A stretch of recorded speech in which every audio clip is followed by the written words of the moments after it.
Welcome back to the channel, y'all. Welcome back to the channel. Welcome back to the channel. Hope everyone's having a great day so far. Make sure that we're live. Make sure the quality is coming through. All right, we got the YouTube live. I think I'm gonna do TikTok today too, y'all. What do you think? Let's try to do TikTok today.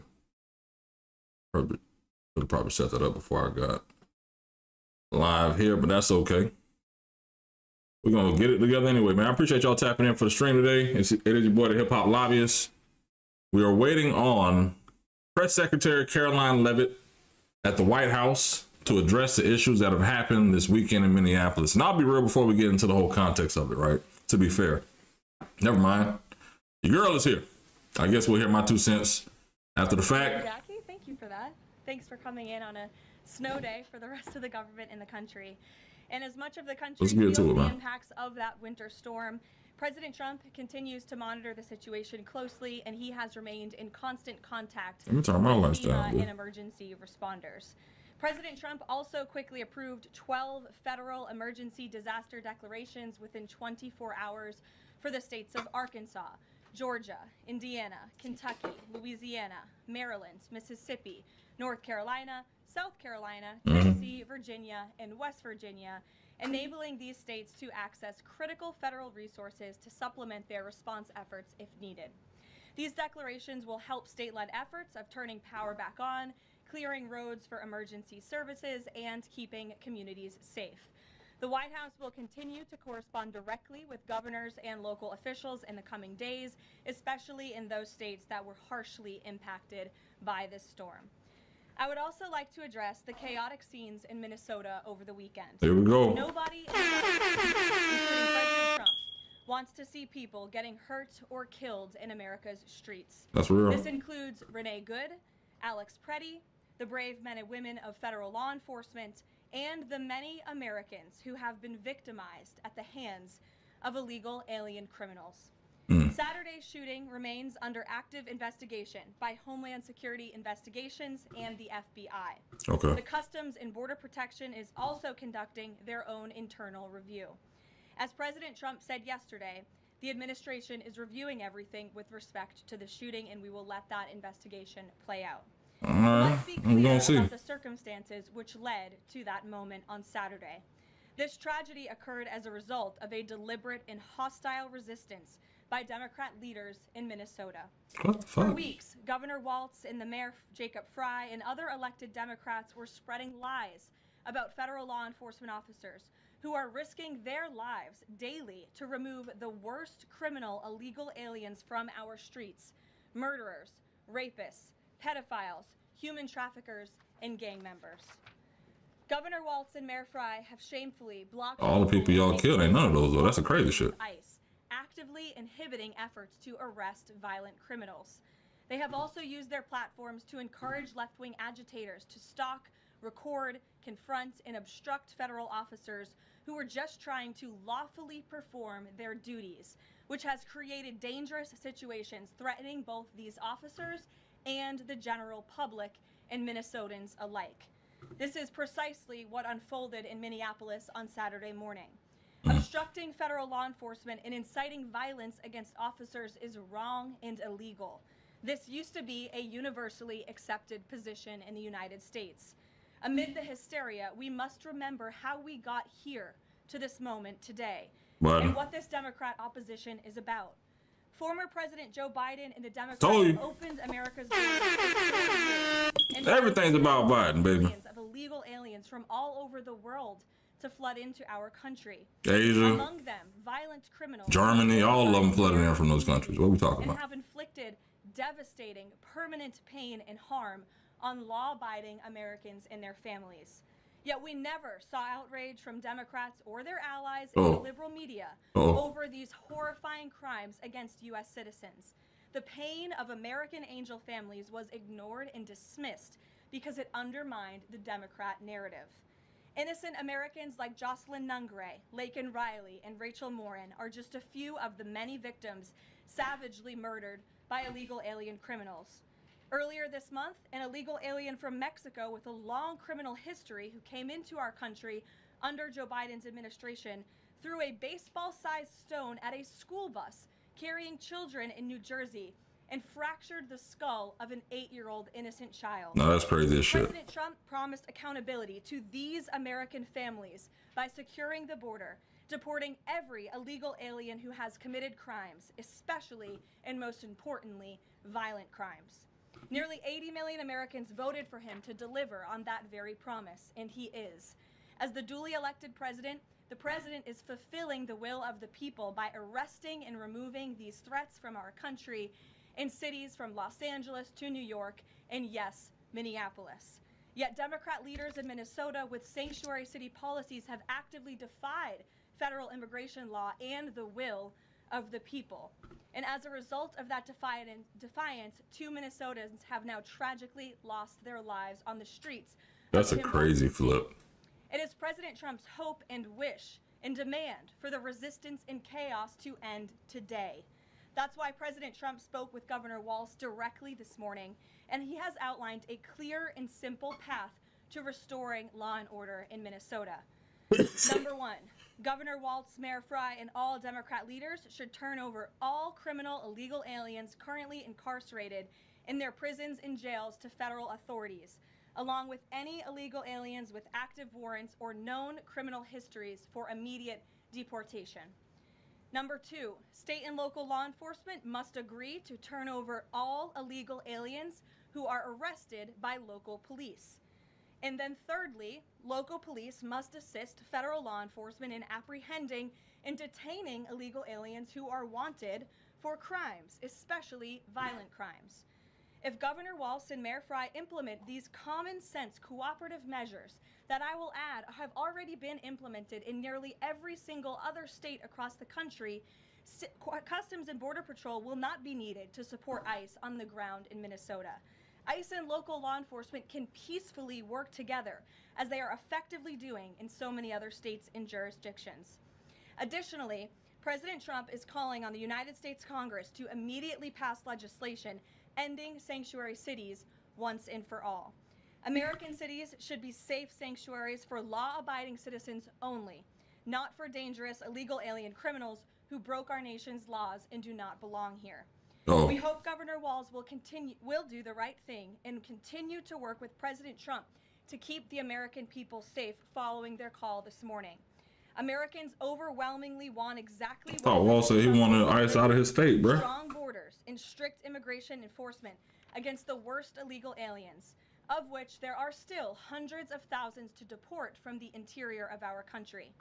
The most peaceful way to carry out this vital public safety mission is for Republicans and Democrats to do it together, and for state and local law enforcement to work together with federal law enforcement. We want to let cops be cops.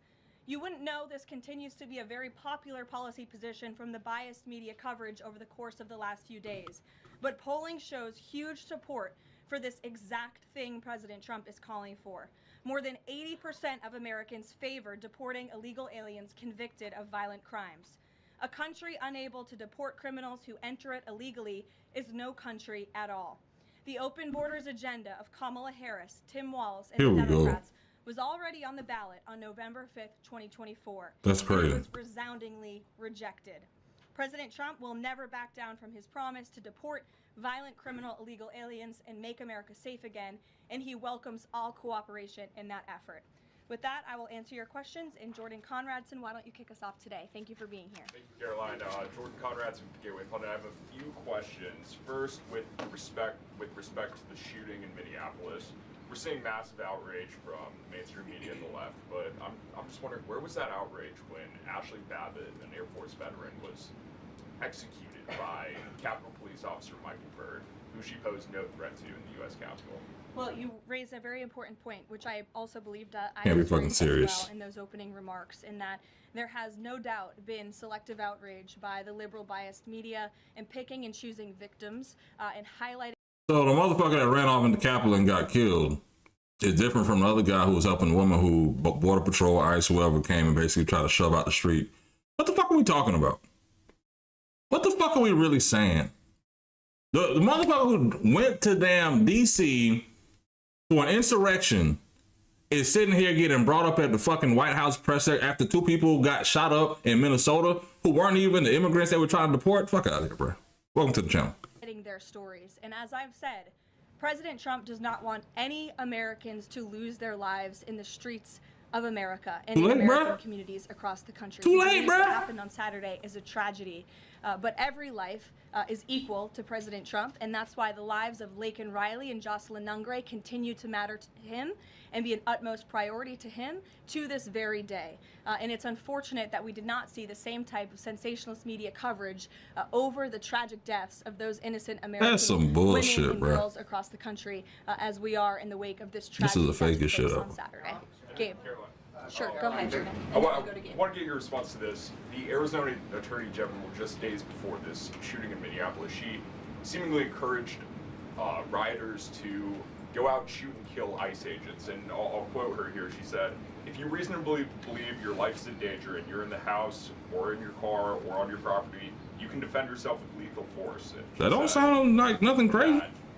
You can't tell if ICE agents are law enforcement or imposters, and it becomes an issue of whether you reasonably believe they were law enforcement. Do you have a response to that, and does the White House believe that she should be held accountable for these remarks? Such dangerous rhetoric, as I pointed out, is exactly what has brought us to this position today, where you have elected Democrat officials across the country who are encouraging left-wing agitators and crazy people to go out and unlawfully obstruct lawful immigration enforcement. Again, these brave men and women of ICE and Border Patrol and the federal enforcement are just trying to do their jobs to enforce our nation's immigration laws. That doesn't sound like what they said. The quote he quoted sounded like it said basically, if somebody breaks in your home and you have to defend yourself, break into, like, do what you got to do. Use your 2A. And I think, honestly, some Republicans are really conflicted about this because I don't know if your Republican friends have told you this, but some of mine have said, you know what, it's kind of crazy because this guy went to the protest with a gun. He was looking for trouble. And I say, damn, is this the same party that talks about there should be no safe zones because people bring guns into safe zones? You should be able to have your Second Amendment, your gun on you at all times, no registration. The government shouldn't know that all of a sudden. These are the same people flipping the fucking narrative on gun rights? Get the fuck out of here, man. Make sure y'all like After the worst of the worst in this country, I would encourage everyone in this room, and I would encourage the Arizona Attorney General to look at the video of an ICE agent in Minneapolis. He was approached by left-wing agitators who were honking their horns and were screaming slurs at him. And he rolled down his window and he said, "What are you doing? I am out here trying to catch a child predator, somebody who has convicted crimes against an innocent child. You said a lot of tricky words. You are trying to obstruct me from doing my job." This rhetoric against ICE, comparing them to Nazi Gestapo, Donald Trump's police force, is despicable, it is shameful, and it is precisely what has led to the escalation of tensions in Minneapolis and in other places across the country. That's absolutely crazy. Go ahead. For justifying violence. I would defer you to the Department of Justice on that. Thank you, Karoline. Regarding Minnesota, on Saturday, the Department of Homeland Security posted that Pretti looks like he wanted to do maximum damage and massacre law enforcement. Stephen Miller on Saturday posted that, or called Pretti a would-be assassin.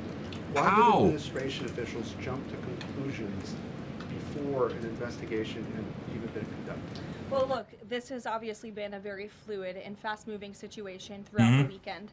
As for President Trump, whom I speak for, he has said that he wants to let the investigation continue and let the facts lead in this case.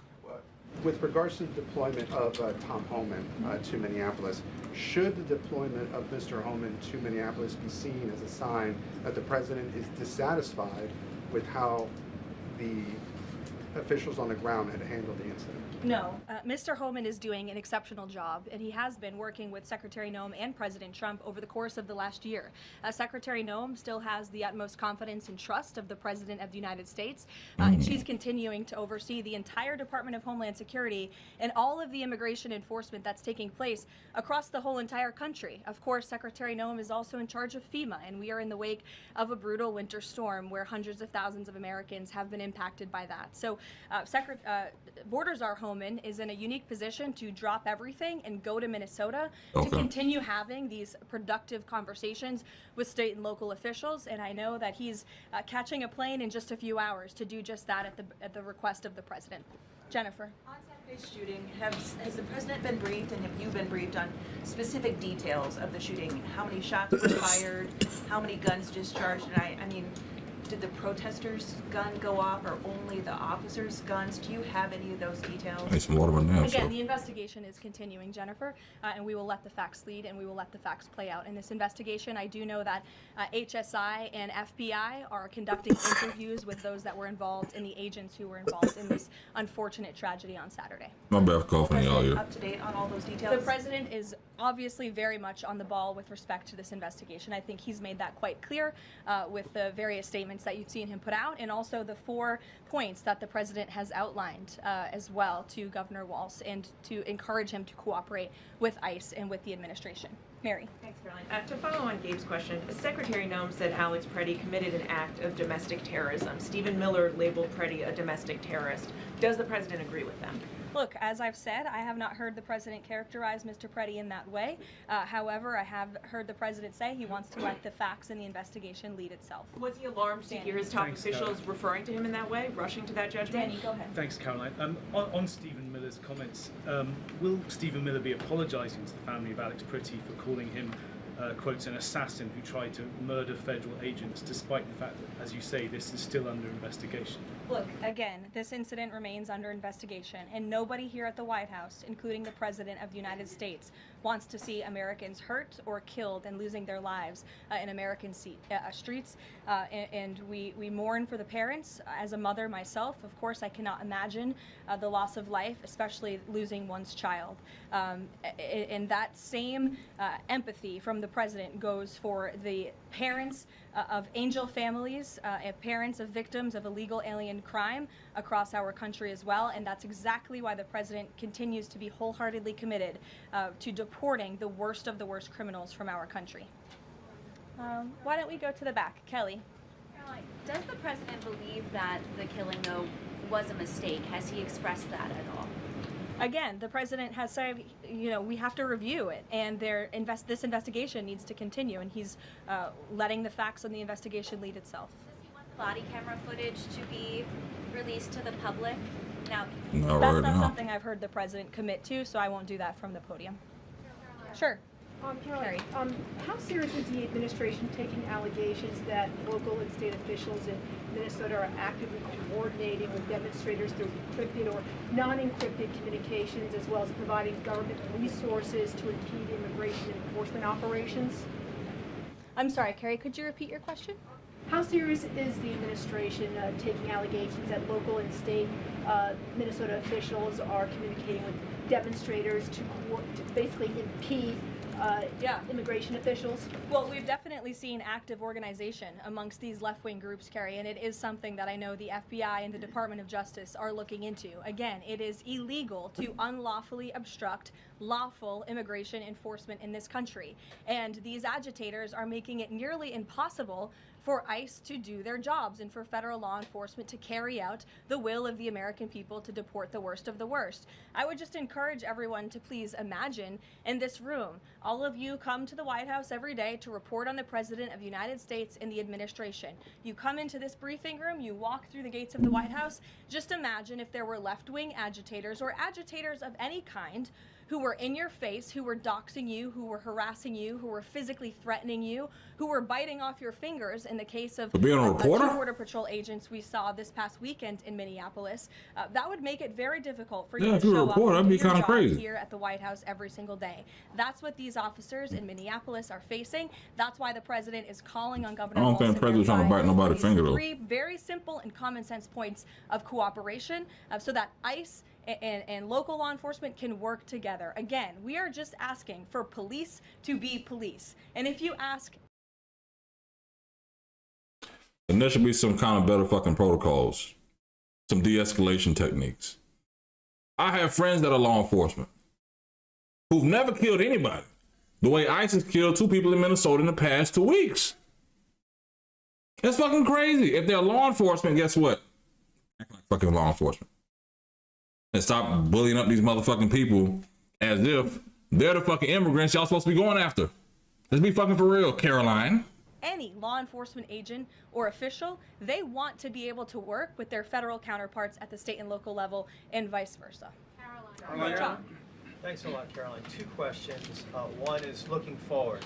The role of Mr. Homan, is he being sent by the president to diffuse the situation that exists right now on the ground? Is he the point person essentially for the White House in terms of trying to tamp down the tensions that exist right now? Hey, Mrs. Marty Pants is my stream, baby. Keep sliding. The point person for cooperating with state and local authorities and corresponding with them, again, to achieve this level of cooperation to subdue the chaos on the streets of Minneapolis. And I would just point out that Mr. Homan is someone who has been lauded for many, many decades for his experience working in law enforcement. In fact, this is a Washington Post headline from 9 years ago, 2016. Meet the man the White House has honored for deporting illegal immigrants. And I would remind everyone in this room that it was former President Barack Hussein Obama who awarded a medal to Mr. Homan. So he's obviously very qualified. He has the full trust and faith of the president. He will continue to have these meetings in the hopes that ICE and local law enforcement can cooperate and work together to have successful immigration enforcement, as we've seen in almost every other state across the country. Secondly, Caroline, can you talk a little bit about tomorrow's trip by the president to Iowa, what the purpose of that trip is, what the goals of that trip are? Sure, yes. Tomorrow, President Trump will be traveling to Des Moines, Iowa. He will be making a local visit at a local business, and then he will be giving a speech on affordability and on the economy. And I know he very much looks forward to being there, to meeting with the great people of Iowa, but also lawmakers as well. Jake. Caroline, a couple quick questions. First, does the president remain fully confident in Kristi Noem's ability to lead the DHS? Yes. And then just secondly, just on that Wall Street Journal reporting that we saw yesterday, the president said at some point that the immigration enforcement officers would leave Minneapolis. Did the Saturday killing of Alex Pretti expedite that withdrawal at all? To your first question, the answer is yes. He still has confidence and trust in Secretary Noem. To the second question, I would point you back to what I said earlier. If Governor Walz and Mayor Frey implement these common sense cooperative measures, CBP will no longer be needed to support ICE on the ground in Minnesota. ICE and local law enforcement will peacefully work together, as they are effectively doing in so many other states and jurisdictions, to remove violent criminals from American neighborhoods across the country. Did Walz ask the president to remove the immigration enforcement officers? He asked the president to scale down, and the president reiterated what the president put out in his statement yesterday and what I'm sharing with all of you as well. I would just add on this level of cooperation a few statistics that I think are very important. 7 of the top 10 safest cities in the United States cooperate with ICE. And we've seen historic turnaround in safety in cities that have chosen to cooperate with ICE, that are not just led by Republicans, but also look right here in Washington, D.C. We had a great level of cooperation with Mayor Bowser and the local government, and we have been able to remove thousands of illegal aliens from the District of Columbia, where you all live, so you can thank President Trump for that. The murder rate in Washington, D.C. has plummeted as a result. There were no riots, there were no protests, nobody was tragically killed as a result of that level of cooperation between federal and local authorities. And again, that's all the president is asking for in Minnesota. It's totally common sense. Jared, go ahead. Thank you. Caroline, in this process, you continue to describe the situation in Minneapolis as chaos. Was there any mistake made by Secretary Noem that led the president to send Mr. Homan there? I'm sorry, I don't understand your question. Did Secretary Noem make a mistake which led to... She made any mistake that could lead the president to send Mr. Homan to Minneapolis? No, as I already mentioned, Mr. Homan has been working alongside Secretary Noem and for the president over the course of the last year. And again, he's uniquely positioned to hop on a flight to Minnesota today to continue this correspondence with state and local authorities, and that's what he's going to be doing. Fran.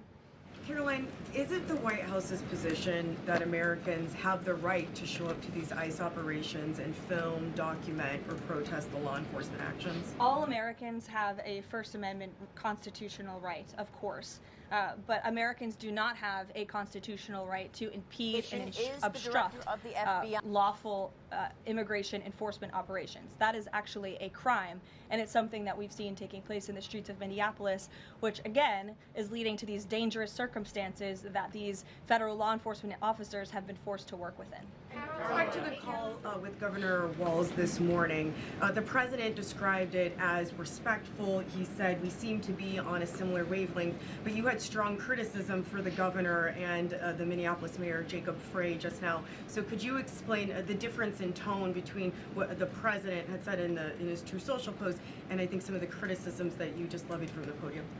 Fran, I think the criticisms that I laid out, I'm painting the picture for all of you in this room, are what led to the moment that we are in today, where Governor Walz and President Trump are having a conversation, a constructive and productive conversation to end the chaos and the lawlessness that has taken place in Governor Walz's state.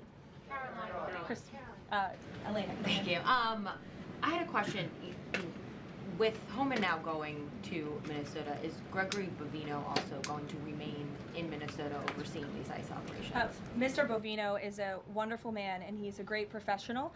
He is going to very much continue to lead Customs and Border Patrol throughout and across the country. Mr. Homan will be the main point of contact on the ground in Minneapolis. And to follow up, given what we've heard from several Trump administration officials, people like Stephen Miller, as people point out, calling him a domestic terrorist, Bovino saying that Pretti was out to massacre law enforcement, why not require ICE agents to wear body cameras to clear up some of the disputes that we are hearing from witnesses and video footage versus what the administration has been saying? Well, that's a policy question that I know the policy folks in the building are having with members on Capitol Hill, and I'll leave it to them and the president to make that decision. And I just have a final question is on, you were talking about the level of cooperation that the president talked about with Governor Walz. Will the administration commit to cooperating with local officials on this investigation into Alex Pretti? The president spoke about this with Governor Walz and said he would have a discussion about it. He did not make a commitment, and so therefore I won't make that commitment here. I would just remind all of you in the media, because I've seen a lack of reporting on this fact. There are investigations into what took place on Saturday. The Homeland Security investigations and the FBI have teamed up for an investigation, and there's also an internal CBP investigation, an internal review of what is happening on the ground in Minnesota. The president supports those investigations, and as I've said repeatedly, he wants to see them move forward. You say a lot of tricky words. FBI Director Kash Patel said in a Sunday interview, quote, "You cannot bring a firearm loaded with multiple magazines to any sort of protest." Here we go. Does the president believe the Second Amendment rights remain in effect even when protesting? The president supports the Second Amendment rights of law-abiding American citizens. Absolutely. There has been no greater supporter or defender of the right to bear arms than President Donald J. So why this man couldn't have his gun? So while Americans have a constitutional right to bear arms, Americans do not have a constitutional right to impede lawful immigration enforcement operations. And any gun owner knows that when you are carrying a weapon, when you are bearing arms, and you are confronted by law enforcement, you are raising the assumption of risk and the risk of force being used against you. And again, that's unfortunately what took place on Saturday. Oh, that's how they justifying the bullshit. Okay, y'all heard it, right? Continue to be focusing I heard on the bullshit. illegal immigrants with a criminal history, or will it be on illegal immigration generally? Mr. Homan will continue to enforce our nation's immigration laws, especially deporting the worst of the worst criminals in Minnesota who have committed violent offenses. And I would just remind all of you that this important work is continuing to be carried out. In just the last few days, I'm happy to provide this packet to anyone in the room. ICE has arrested multiple violent criminals, illegal aliens within Minnesota. Many of them have convictions for assault, driving under the influence, fraud. This individual here I'm looking at was an aggravated felon with multiple convictions for larceny, fraud, and forgery of checks, vehicle theft, drug possession, domestic assault, inflicting bodily harm on another, criminal convictions of larceny, identity theft, again, charged with driving under the influence. These are extremely dangerous people who Governor Walz and Mayor Frey have allowed to roam on their streets, and all the president is asking for is cooperation to arrest individuals like this and deport them from the United States of America. I'll take a couple more. Go ahead. Okay. So this weekend, the president posted that this is a cover-up of the fraud in the state of Minnesota. He also posted Minnesota is a cover-up. These both happened after the shooting. So given that these came after the shooting, what is the this here? What is the cover-up he's alleging? Yes, it's a good question. I've spoken with the president about this at length. What the president is referring to is the fact that you have Governor Walz and, again, the mayor, who have been encouraging these left-wing agitators to come out and to harass and to dox and to threaten ICE and to make this conversation about and smear lies about federal law enforcement who, again, are just trying to do their jobs in an attempt to distract from the widespread, massive fraud that has taken place in their state. Billions and billions of dollars has been stolen from law-abiding taxpayers in Minnesota, and the administration continues to be very focused on getting to the bottom of it, especially, and the president raised a good question over the weekend with respect to Congresswoman Ilhan Omar, who now has a net worth within the millions, and one must ask themselves, why and how is that possible? Is she connected to the fraud rings that we have seen taking place within her state and her own district? It's a question the American people are raising, and the president believes it's one worth answering. The comments from Stephen Miller and Secretary Noem, you've made clear the president wants to see the investigation play out. When answering some of the questions on the specific details, is he concerned that some of those definitive statements made by other officials risks public perception of the credibility of those investigations now playing out? Again, the president believes that these investigations are credible, they are continuing, they are active, and he wants to let them play out. Alex. Caroline, thank you. Is the administration willing to separate DHS funding from other funding bills in order to avoid a broader shutdown? Look, at this point, the White House supports the bipartisan work that was done to advance the bipartisan appropriations package, and we want to see that passed. Policy discussions on immigration in Minnesota are happening. Look, the president is leading those discussions as evidenced by his correspondence with Governor Walz this morning, but that should not be at the expense of government funding for the American people, which would include, as you know, Alex, FEMA funding, and we are in the midst of the storm that took place over the weekend, and many Americans are still being impacted by that. So we absolutely do not want to see that funding lapse, and we want the Senate to move forward with passing the bipartisan appropriations package that was negotiated on a bipartisan basis. Secondly, there's another round of Russia-Ukraine talks this weekend, Sunday. If you can walk us through with the president, how he'll be involved in that, if at all. We'll be talking to President Putin, President Zelensky ahead of those meetings. I'm not tracking any scheduled calls at this point in time.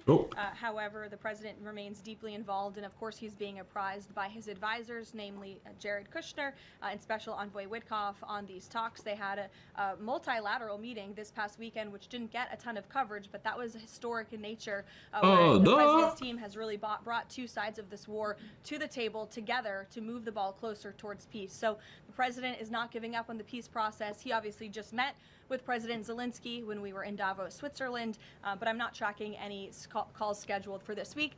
On one more foreign policy point, I will point out, as you all saw, the last remaining body of the hostages, Israeli hostages in Gaza, has been returned. This is a huge foreign policy feat for the President of the United States, for the State of Israel, and frankly for the whole world. The President made the impossible possible, and so it's great news for the President, for the United States, for our allies, and also for peace in the Middle East. And I understand that more than 20 new additional countries have also signed up to join the newly established Board of Peace with respect to the rebuilding of Gaza, which is another historic accomplishment for this president. So thank you all very much, and we'll see you in Iowa tomorrow.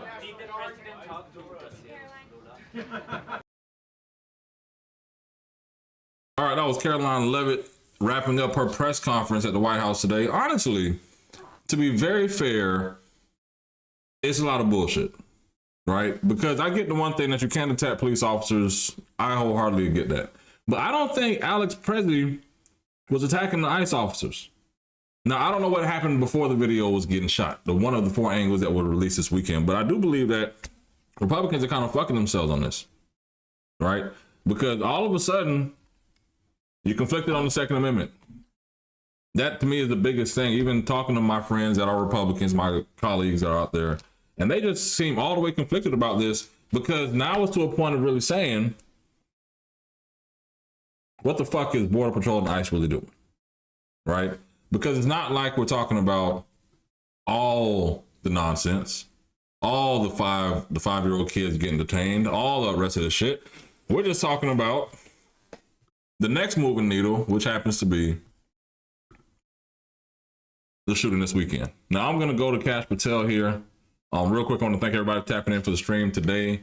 I am the hip hop lobbyist. I'm a professional lobbyist in the state of Florida. This is my live stream, my YouTube channel, just going through the news for whatever it may be. I'll be in Tallahassee tomorrow. I may start doing, I've been talking about it like in the life, real life, whatever. I know I can't stream and drive, but maybe I'll just start doing more of the mobile movements instead of having to get to my whole studio office. And I'll have a shirt and tie on, all the other good shit. Maybe do a bow tie. I gotta get a haircut, all the other good stuff. But either way, I am the hip hop lobbyist, professional lobbyist again in the state of Florida. I've been doing it 16 years now. This is my 16th legislative session. I never wanted to work in politics. I've just been doing it. I've helped elect members to Congress, helped put constitutional amendments on the ballot, helped at least in some form through the tax credits, helped start a lot of shit. And most recently, getting funding for after-school reading programs for at-risk youth and also Holocaust survivors living in South Florida. So I'm doing a little bit of everything. Even though when you hear lobbyists, a lot of people don't picture, 1, a black guy, 2, a Democrat, or 3, someone who actually may know what they're talking about politics. And that's kind of the reason I started this channel for what it is. But enough about me. Let's get into Cash Patel here. I appreciate everybody tapping in. We had over 900 people watching with us, over really 1,100 watching Karoline Levitt with us, over 600 of y'all still with us right now. So I appreciate every single one of y'all. Now, real quick, I don't like to beg for subscribers. So I'm going to ask you to like and subscribe without begging if you're enjoying the content so far. So either way, I thank you, appreciate every single one of y'all tapping in. Let's get back to it, man. Cash Patel. Director, thanks so very much for being here this morning. And I know that this is a DHS investigation, but there is outrage across the country that there is another killing. Right. Someone is dead at the hands of Border Patrol. What can you tell us? Great to be with you, Maria. And look, Secretary Noem stated it perfectly. You do not get to attack law enforcement officials in this country without any repercussions. You do not get to do that in Minnesota, LA, or anywhere else.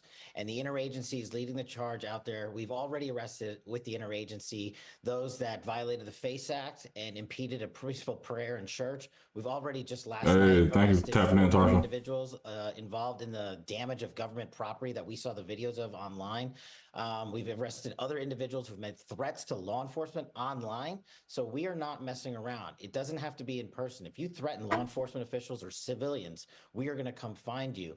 And as for this latest shooting, yes, DHS and HSI are the lead, and the FBI is processing the physical evidence. So we're in possession of the firearm, which is going to go to our laboratory. But as Secretary Noem said, no one who wants to be peaceful shows up at a protest with a firearm that is loaded with 2 full magazines. That is not a peaceful protest, and you do not get to touch law enforcement. You do that anywhere, this FBI is going to be leading the charge to arrest those.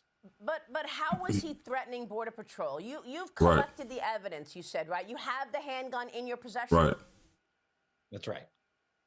And how was he using that handgun in terms of threatening Border Patrol? Let's talk about it. What was the threat? He had his camera, right? He was filming it. That's something that I would let the DHS and the prosecutors, because they are the ones investigating that case. Yeah, you don't have the fucking answers. You don't have the answers, Sway. Men and women on the ground who are trained professionals to only use it when it's absolutely necessary. And I trust Secretary Noem's leadership and DHS and HSI to do. You don't have the answers, Sway. Always done in these scenarios. Kristi Noem said that the individual approached U.S. Border Patrol officers with a 9mm semi-automatic handgun. Was the gun visible, or did Border Patrol see the gun after they shot him? Come on. Again, all those pieces of the investigation are being led by DHS. What the fuck do you see in the video, bitch? Comment on their ongoing investigation. Sorry for cousin. Tell me to stop cussing. But you have the evidence. What can you tell us about the evidence you collected? Not a damn thing. It's sent to our FBI laboratory where it'll be fingerprinted. Oh, bad, Joe. Ballistics examination toolkits to see if any casings were fired, and we'll examine all the casings that were found on the scene. How much of this has to do with some of the rhetoric, in your view? Just 2 weeks ago, the governor, Tim Walz, told residents to get their phones and start filming whatever is happening and when they see Border Patrol. Listen to this. This is just 2 weeks ago from Governor Tim Walz. Watch. If you see these ICE agents in your neighborhood, take out that phone and hit record.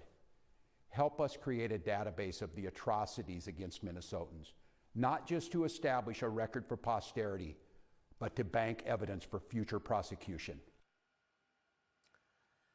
Your reaction? I think that type of rhetoric is exactly what's leading to violence against law enforcement that is totally baseless and unnecessary. And for the state CEO to do that against our law enforcement community is disgusting and revolting.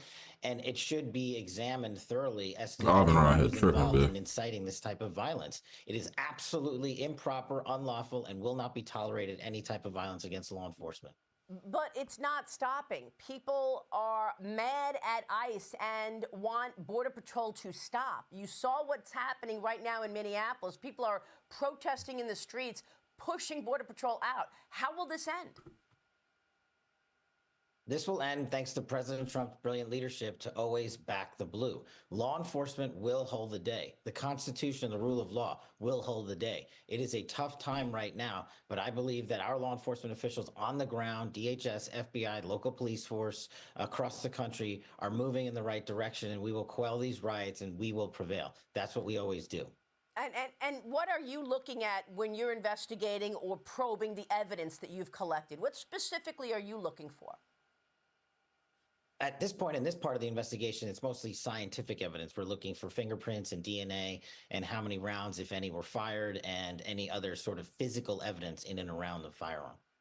And, you know, I mean, thousands of people are marching through Minneapolis. They are targeting the Border Patrol. I mean, it feels like the shit don't make sense is what it feels like. The protesting is only ramping up. What is your advice to the people right now who are outraged that this is a second killing at the hands of Border Patrol in 2 weeks?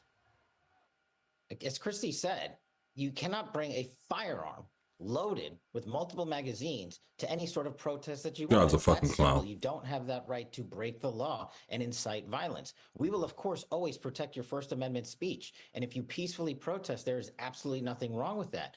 But you have seen a trend here, not just in Minnesota, but across the country, in these protests turning into violent scenarios and people attacking law enforcement. That's when you go over the line, and that's when law enforcement steps in. Well, you also have Democrats in general criticizing Border Patrol. It's not just the people who are protesting this. You've got the Department of Justice serving grand jury subpoenas to Minnesota Democrats in this investigation of obstructing ICE, according to reports. What can you tell us about that? That is a very much ongoing investigation that we are actually involved with and leading out on. So there's really not much I can say, but I can tell you this generally. How do you do an investigation? You make a demand for records when you believe that there's probable cause that laws have been broken, and you make a demand for records of those involved. And in this case, that's exactly what we did of every elected official that was involved. And then the next process, generally speaking, we'll be putting people in grand juries. That's what happens in these investigations. Director, let me switch gears. You've also been taking down some of the most wanted fugitives, and you've arrested a list of them. Tell me what you've been focused on and how you've taken down these fugitives. Yeah, thanks to President Trump's amazing leadership and protection of law enforcement, and thanks to our great partners at the Department of Justice. Everybody in this administration is a fucking nut hugger, bro. I don't understand this shit. Arrested in 2025. We arrested and captured 4 top 10 of the FBI's most wanted. 4. And to put that in perspective, my son's the Biden 4, okay. administration, they had captured 4 in 4 years. These are the worst of the worst, the gangbangers, the murderers, the drug dealers. Flipping to 2026, in just the last week and a half, Maria, we have seized, I was just down in Mexico this past week, we have apprehended 2 more of the FBI's most wanted fugitives, including Ryan Wedding, who's a Canadian Olympic snowboarder. Who was moving them shit. And after he was moving weight in this bitch. Manhunt to go and get this guy, we went down there to Mexico to advance our investigation. Huge thanks to President Trump again and the Department of Justice and the Mexican government and our ambassador Ron Johnson down there. This type of work takes a full-on interagency assault. It takes relentless pursuit to make sure that these individuals never harm Americans again. And while we were down there, we also apprehended another top 10 most wanted fugitive, Alejandro Castillo, who brutally murdered a 22-year-old first-generation American over a decade ago in North Carolina. Collectively, these 6 of the top 10 have been on the run for 50 years, half a century. And under President Trump's leadership, they have nowhere to run. That is just amazing interagency law enforcement, and the FBI is leading that charge, and we're happy to bring them home. I'll be real with you. That Olympian that was moving weight had to be some of the craziest shit I'd ever seen or heard. Like, You think like the Olympians, like I think Usain Bolt, right? You represent your whole country, bronze, silver, gold, like you're up here, but this motherfucker was doing fucking Pablo Escobar type shit and hitting out like that. That's crazy. I'm gonna cover that later, but not today. Director, what can absolutely you tell us crazy about potential outside agitators in some of these stories? We're going to talk with Peter Schweitzer coming up, and he's out with a book on how Mexico and some other adversaries are using immigration to undermine the U.S. Yeah, George, I was thinking that too. Any person that breaks the law or impedes law enforcement anywhere in the world will always become a part of our investigation. And just look at the historic year that President Trump has brought Americans this year. We've had a 200% increase in the FBI's arrests this year alone. 67,000, a 200% increase. Of that, let's break down the numbers. 37,000 of those were violent offenders. That's a 100% increase from last year alone. We seized enough fentanyl to kill enough fentanyl to kill 150 million Americans, 2,000 kilos, up 31%. Espionage arrests are up 35%. We found and rescued over 6,000 children. That side eye looking at them notes is crazy. 1,800 criminal gangs, the Trendy Aragas and MS-13s of the world, up 25%. Look at the notes. Yeah. We've arrested them at a greater clip to 15%. More notes. And child predators, there's more child predators behind bars last year than ever before in the year prior. Every damn 10 seconds, Mr. Director. You should know these talking points like the back of your fucking hand. What are we talking about? Like, why are you reading off this script of bullshit? Oh, like this is what Trump basically says that I need to say out here to let people know we're more safe. I get crimes going down because a lot of this shit's happening. You bust ICE up in the people's cities like DC, move the homeless out. Of course, crime gonna go down. The YNs and everybody else ain't gonna be knocking people's heads over if they know they're going to jail right there. So I guess some of the shit is working. Either way, make sure you like and subscribe. And we've done it while I'm going to lie to Minnesota after this. Shutting down the Hoover building this year, saving the taxpayers $5 billion, and we're going to relentlessly pursue justice thanks to President Trump and the Attorney General and add more top 10 captures than we've already done. 6 in 1 year. Yeah, I mean, Director, somehow you've got to get together with the president's detractors, whether it is on the Democrat side or not, to ensure that we don't have mistakes like we've been seeing, so that we are actually seeing what you're talking about, taking down people who deserve it and not, in fact, getting people who are in the middle of fire and in the middle of these operations. Why is it that everything you've just said, the Democrats do not agree in terms of the president's agenda? Well, the Democrats are just upset that it was President Trump that delivered this historic year in law enforcement, this historic, literally record-breaking year for the FBI. And if anyone else had done it, they'd give him credit for it. But that's how shallow and superficial they are. We are going out there with our state and local police officers across the country. These numbers are historic from coast to coast, not just in one conservative town in Texas, but literally from New York to LA and everywhere in between. And President Trump gave resources that were needed to law enforcement. He backed the blue. We have an attorney general who is relentlessly prosecuting these individuals. And all the Democrats want to do is argue. But we put up a posting every single day over the holiday season for every Democratic district who is yelling at us about failing them. We have increased arrests in every single district of every single Democrat that continues to criticize this administration on law enforcement. These numbers don't lie. You can't reduce the murder rate in America by 20 percentage points to an all-time low in the modern era unless crime is going down.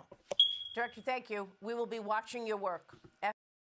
And that's enough of Cash Patel. I appreciate that, like, feeding the beast of talking points, which I think every admin is doing on Trump's side, at least. You know, Biden, of course, everyone, Pete Buttigieg was saying some bullshit about, you know, what Biden was doing too and everybody else. Because even, you know, to be fair, give me a second here, just trying to get my thoughts together, right? Remember when Biden and Kamala were selling us bullshit on the economy in 2024? How we were doing so much better, they didn't look at the price of eggs, the price of beer, bread, meat, all the rest of that shit, right? Groceries. Then all of a sudden, they lose the election. People lost credibility in the Democrats. You only have Hakeem Jeffries' ass and my girl Jasmine Crockett. With Jasmine Crockett. But now it's to a point of saying Democrats really don't have anything, right? I think the case in Minnesota with the fraud on top of the Tim Walz resignation was kind of crazy, right? And it really gets to a point of saying, okay, where are we going to go as a country, as a party with all this shit happening. But then I slightly feel, chat, that some people on the right side aren't buying the talking points because we see the bullshit. We see like, okay, cool. You're talking about a man pulled up out there, 2 magazines on him. We're going to investigate everything else. Every video that over 10 million people have seen this weekend basically shows that the narrative that y'all have put out doesn't match the ocular proof. It doesn't match what's out there. It's just like Biden telling us the economy is good when it wasn't for everyday average families, right? So all put together, I realized that this is going to flip. I started as one thing I didn't expect is the Minnesota Republican gubernatorial candidate, Chris Medill, to drop out of the race after this weekend's events. I think this will be the domino effect of what we will continue to see. People who respectfully, I'm gonna flip this over, hold on. People who respectfully are like, you know what, I get it, but I'm not with that bullshit, right? Let me straighten my buddy's head out. He looking like Rick Scott over here. Oh, damn, I was resting his head for real shit. Pause. Let's get to it. Let's see how this man's why this man's dropping out of the race. 10 minutes here. I love Minnesota. I was born and raised here. My immediate family lives here. My extended family lives here. It's my home. I decided to run for governor because I firmly believe that Minnesota needs serious and systemic change. Fraud is rampant. Our streets are unsafe. We need to honor and respect law enforcement much more. Our education results lag behind Mississippi. Our taxes are absurdly high, and we're losing great businesses and people because of those taxes and ever-increasing regulations. That was an unnecessary ass shot at Mississippi through the Mississippi Miracle, where they've decided to say, you know what? Instead of us being dead last in the country, we're going to put phonics and literacy and everything back into these into the classroom to make sure our kids can read. And guess what? Mississippi is now top 5 reading proficiency for kids in the country. Other states are now going to Mississippi to see figure out what do. They put phonics back in the school, and now all of a sudden, check this shit out. You have a Republican candidate taking shots at a Republican state where shit's actually working for not only white kids, but black kids, Hispanic kids, American citizens that are attending these schools, because y'all don't want illegals in the school, right? Cool. So it's kind of crazy. Just had to quickly catch that narrative real quick, because if you haven't looked into the Mississippi Miracle, please look into it, because every state, Florida included, Texas included, Ohio, North Carolina, California, is going to Mississippi to find out what the fuck they did in Mississippi. Why they were able to go from dead damn last in the country to damn top 5 with all reading proficiency. It's amazing, but let's get back to this. I believe Minnesota has seriously lost its way. Since I announced my candidacy on December 1, I am extremely proud of what we've accomplished. I started as a relative unknown candidate and emerged as a leading Republican contender in less than 2 months. Honestly, we've accomplished more in less than 2 months than I ever dreamed possible, and I cannot thank my friends and supporters enough for getting me here. You've been there for me, and I will forever be grateful. But today, I announced the end of my campaign. You just got into this. I have 2 primary reasons for this decision. Talk to him. Number 1, I cannot support the National Republican's stated retribution on the citizens of our state, nor can I count myself a member of a party that would do so. I support the originally stated goals of Immigration's and Customs Enforcement's Operation Metro Surge in locating and deporting the worst of the worst from our state. And I've seen many examples of ICE arresting non-U.S. citizens in Minnesota convicted of serious crimes, including murder, rape, and child sexual assault. No reasonable person should want these people here, and I am glad that they are gone. Facts. But Operation Metro Surge has expanded far beyond its stated focus on true public safety threats. United States citizens, particularly those of color, live in fear. United States citizens are carrying papers to prove their citizenship. That's wrong. ICE has authorized its agents to raid homes using a civil warrant that need only be signed by a Border Patrol agent. That's unconstitutional, and it's wrong.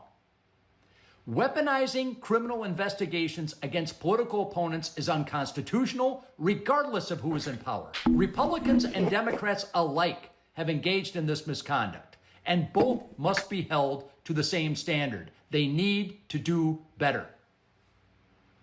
And I have read about and I have spoken to countless United States citizens who have been detained in Minnesota due to the color of their skin. I personally have spoken to several law enforcement officers, some Hispanic and some Asian, who have been pulled over by ICE on pretextual stops. You ain't got no black friends? Driving while Hispanic is not a crime. What about driving while black? Either is driving while Asian. What about driving while black? At the end of the day, I have to look my daughters in the eye and tell them I believe I did what was right. Oh, that's hilarious. Driving while Somali. Now, the second reason I'm ending my campaign is that I am, above all else, a pragmatist. And the reality is that the National Republicans have made it nearly impossible for a Republican to win a statewide election in Minnesota. It is a simple fact. And I want to make clear that I believe many unfairly do not provide the president with nearly enough credit for some of the things he has done for our country. For example, I watched as many protested Israel's treatment of Gazans and called for a ceasefire. I watched with disbelief and dismay when several of our educational institutions, including the University of Minnesota and my alma mater, Macalester College, did little to nothing to ensure the safety of Jewish students throughout that process. So this guy is clearly an opportunist. Because he clearly said that, they know Democrats or Republican can't win in Minnesota. If you don't know, Minnesota has the highest voting percentage turnout of any state, all 50, right? 51 if you include Puerto Rico, right? Highest. So they vote, and they vote Democratic. It's cold as shit up there. I understand it. But this guy knew he wasn't going to win. So it makes sense, like, you know what? Let me drop out the race after the ICE shooting so I can get me a headline, because guess what? I wasn't going to win any damn way. It's like a lot of Democrats in Florida running. No shots, no shade, no tea. Just being real. Like, a lot of motherfuckers just be running for office, just be, oh yeah, I'm doing it to represent Democrats, to be this, to be that. Like, bruh, who wants to catch an L? I'm a Red Sox fan, I'm a Clippers fan, I'm a Raiders fan. Las Vegas and Oakland Raiders. Guess what? Bitch, I know what losers look like. Okay? And that guy we just watched is a loser. So let's get back to it. This is Minnesota Live. They had a press conference demanding local investigations into the shooting this weekend. I'm going to use my teacher voice. Oh. Damn. Can you I'm zoom out a Marsha bit? Howard, and I'm going to be a little counterintuitive. People know me as an educator. I've taught at RHS, Roosevelt High School, since 1998. And it did not shock me when I saw Greg Bovino assault my school in particular, though now I am the president of Minneapolis Federation of Educators. It did not shock me when my neighborhood signal chat said there's a little lady with a big hat down the street at Phelps Park on my block that same day. That didn't shock me. That didn't shock me, because everything old is new again. When Derek Chauvin put his knee on the neck of George Floyd and smiled at my student Darnella Frazier while she was filming, don't that remind you of Jonathan Ross saying F and B when he shot our community member? And y'all remember, on 6/3, remember that number? On June 3rd, they opened the square forcefully, and then they killed a former student of mine, Winston Boogie Smith, in Uptown to try to lure the radicals out of the square into Uptown to mess up Uptown, right? On 6/3, right? And it was a multi-jurisdictional task force, and nobody got blamed and nobody took credit, right? They shot him with his brand new girlfriend, who just happened to pick Stella's and happened to get out of the car when they shot up the car, right? And nobody got in trouble, and nobody got in trouble about it at all. 6/3. When did ICE come here and get on Lake Street and Bloomington, y'all? 2025. When was it? June 3rd, otherwise known as what? 6/3. History don't repeat, it rhymes, and I recognize the beat. Now, y'all got Alex Pretti, who's a VA nurse from my VA that I've been going to since I retired from the United States Marines. He had a phone and, just like me, an authorized weapon.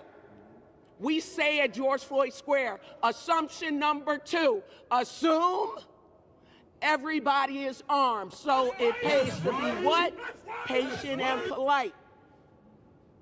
I'm an American.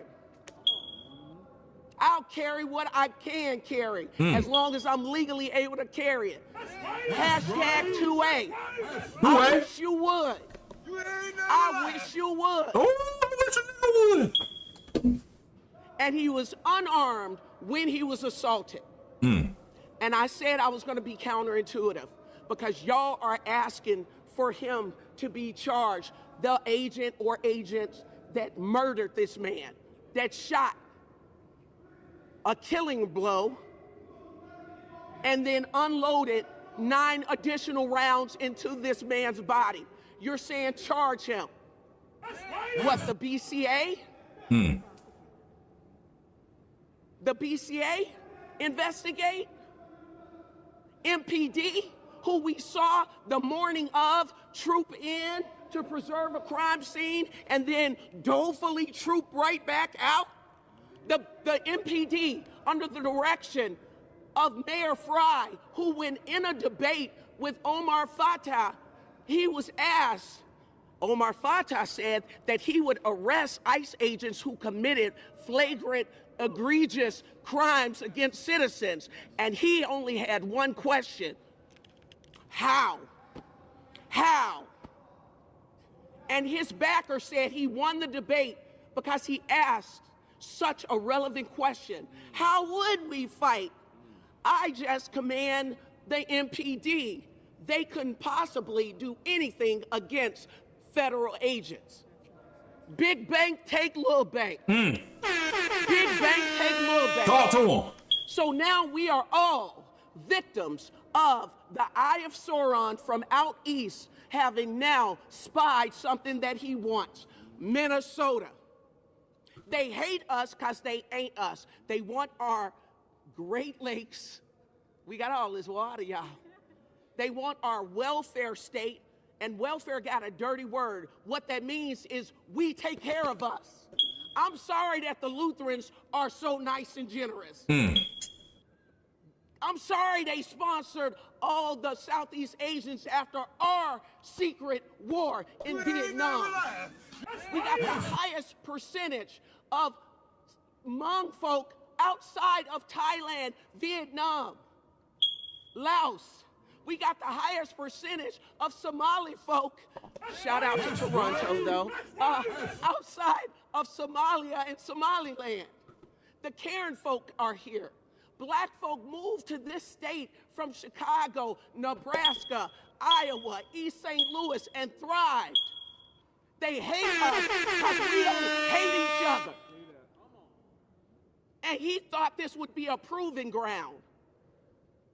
He thought that if he could do this operation, if he could break Minnesota, then he could replicate it. He preaching for real now. Across the nation. But what we are showing him every day is that we are better neighbors 3 weeks in than we were 3 weeks ago. We know each other better now than we knew each other then. We are showing them that we're unbreakable. Are we not? Even in the snow, even in the snow, even in the cold, even in the cold. You ever heard of a Minnesota goodbye? It's gonna be a long time, don't you know? Folks are repping their Minnesota flag because we're banding together. And if the MPD ever wants to defy their strong mayor and actually act like they're worth their budget, they went, what, 9 million or 19 million over budget? I'm not sure. Then why don't they just vote with their feet and start acting like they worth something? Because I will still hold strong to this. There is no 5-year-old child in their underoos in their bed saying, I want to be a police officer, ever thought that he wanted to be a bad guy. They wanted to save their community. And now's the opportunity to do that. Clock it. This would be a great opportunity to do that. They need to find and arrest and charge the people who killed the people of Minnesota.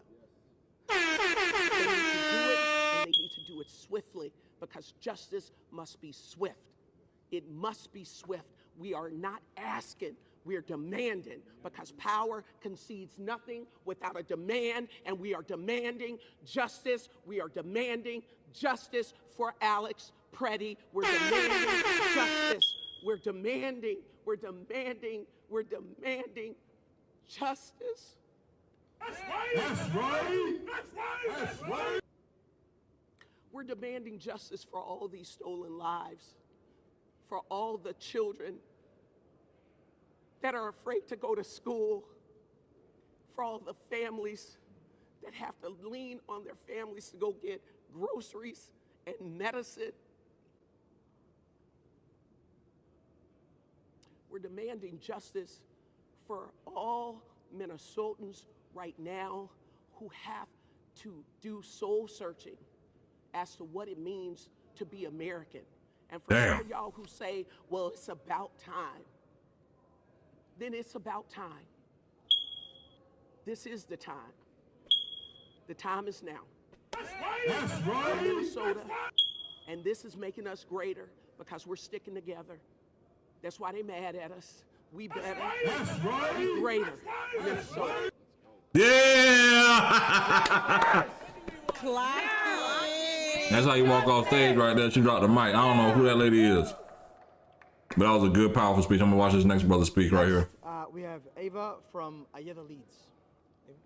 No, I guess he ain't a speaker. We're going to get to the next. I'm having the speaker come up. Hello, everyone. She probably going to read a poem. Then we're going to go to the next one. Appreciate y'all tapping on that. Why do they keep zooming in on people's face like that? Hello, everyone. My name is Ava, and I have a few words on behalf of Iyata Leed.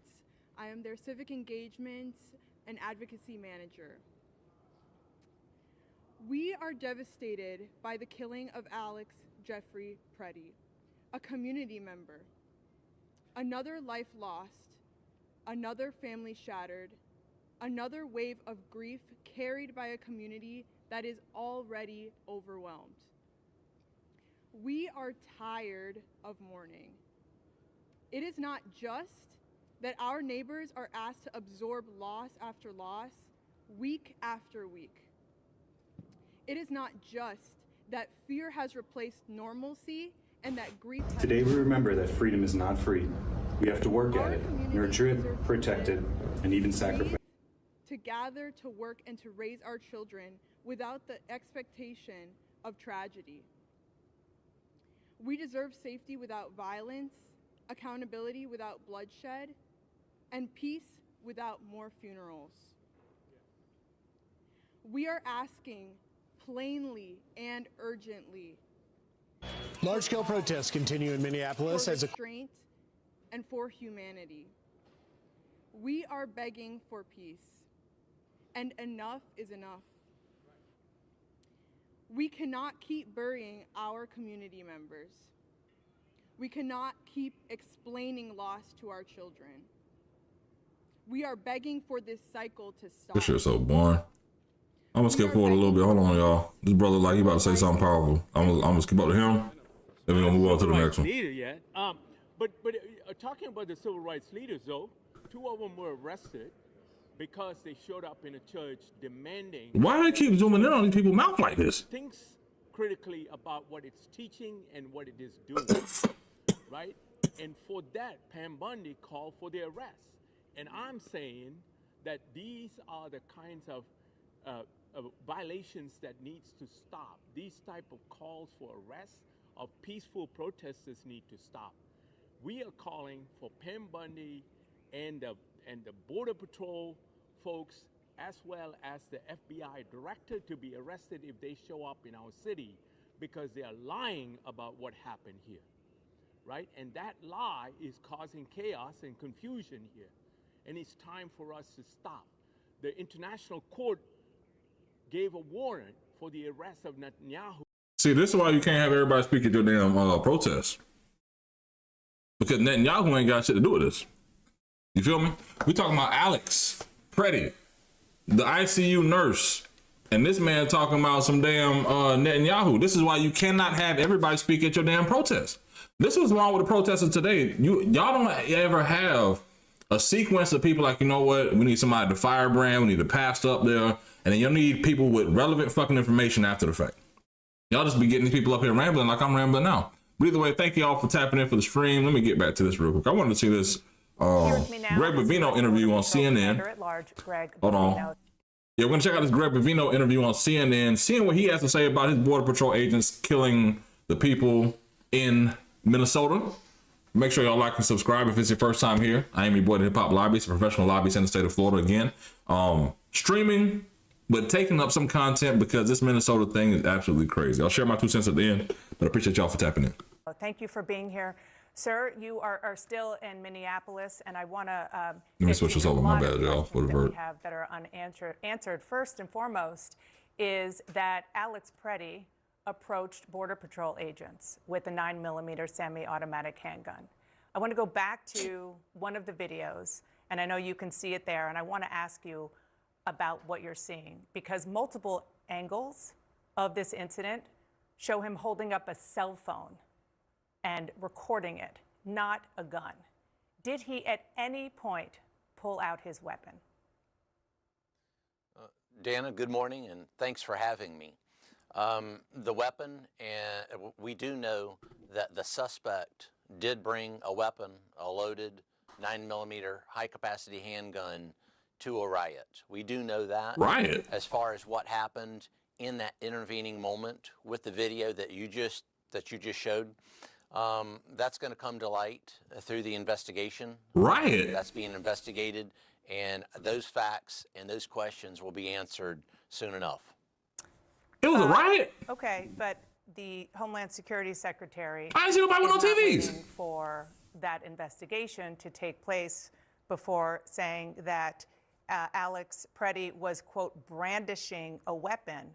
Let's go to video 7, because, of course, you know this far better than I. The definition of brandishing is waving or flourishing something, especially a weapon. I'm brandishing the fingernail clip in this bitch. Anger and excitement. That's. I don't see what he did with the gun, like this. What Alex Pretti appears to be holding.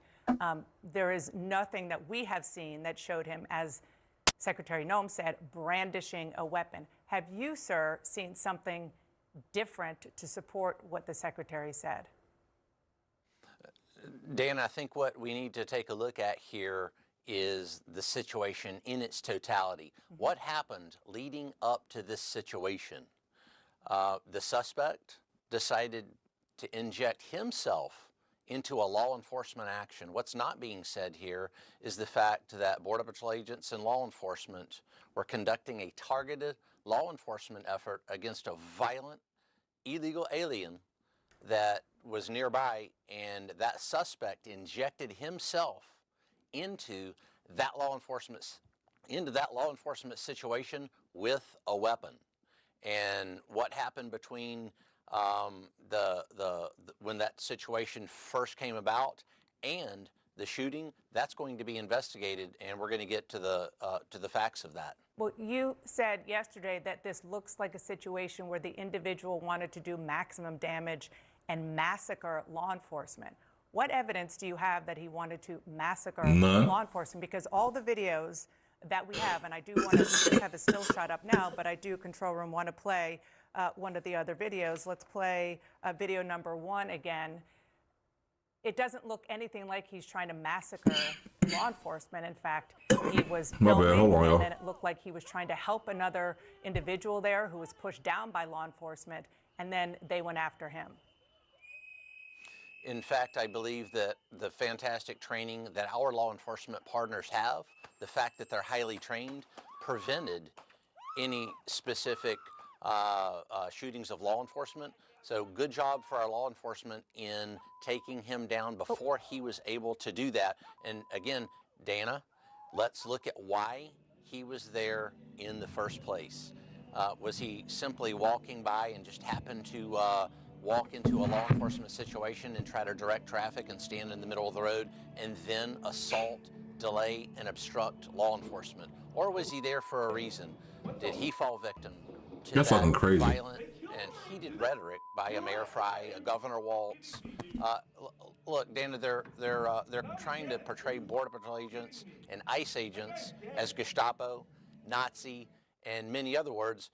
Did this individual fall victim, as many others have, to that type of heated rhetoric? I want to stay focused on this incident right now, because what you were saying is that he went there to try to stop this law enforcement operation.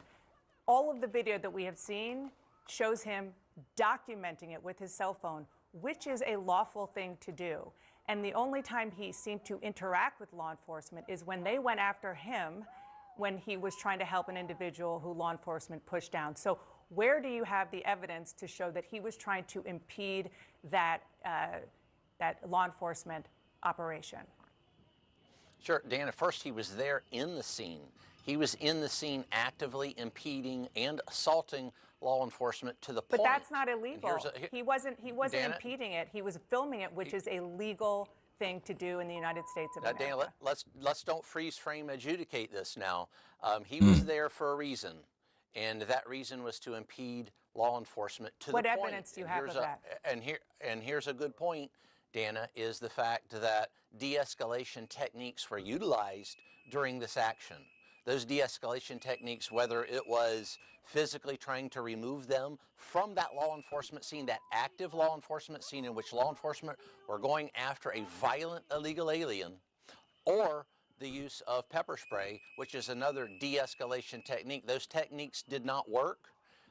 Officers always try to use the minimum amount of force necessary to either effect an arrest, which in this case was more than likely 18 U.S.C. 111, assault on a federal officer, or Where did he assault a federal officer in any of the video that you have seen? Because it looked to us from every angle, sir, that he was approached by them when he was helping another individual who was pushed down. What evidence do you have that he was assaulting any law enforcement? Dana, we don't need a suspect's help in an active law enforcement scene. When you say suspect, what is he suspected of? That's an active law enforcement scene. He knew that was an active law enforcement scene, especially when the officers approached him, and it's very evident he did not need to be where he was.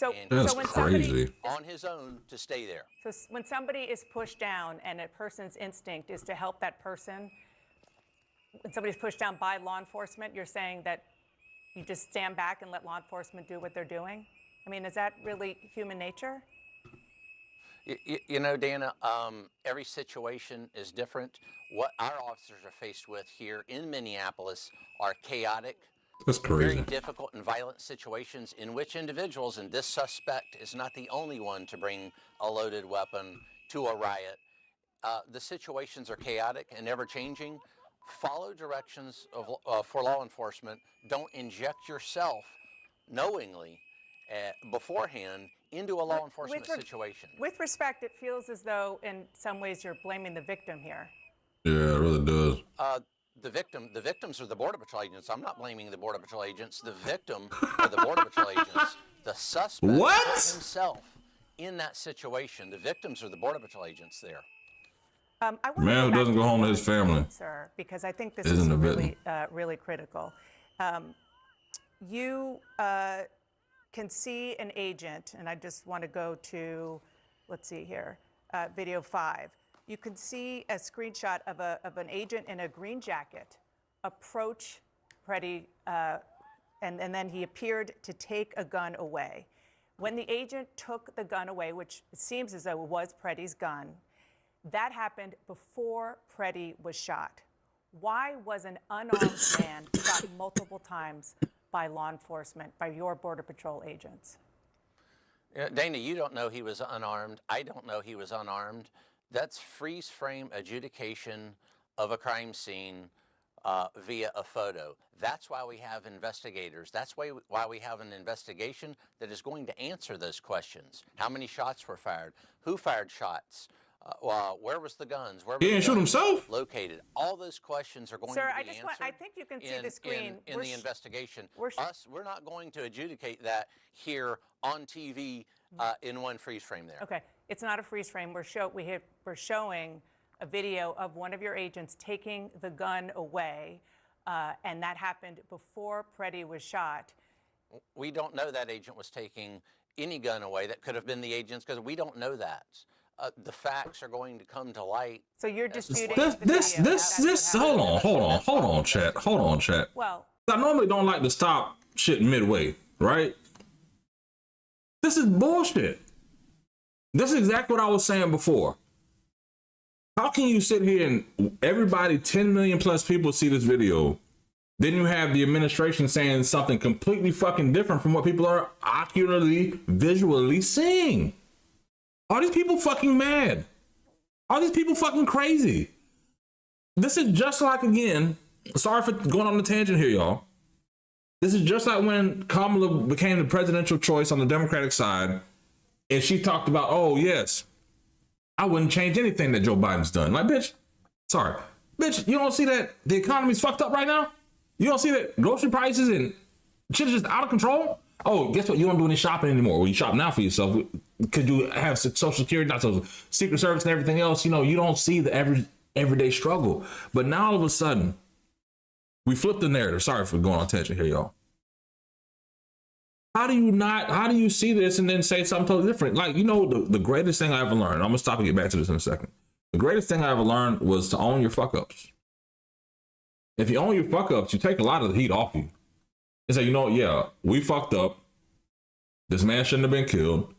We suspended all the agents while we do this investigation, because from what we're seeing, this was not okay. Because guess what?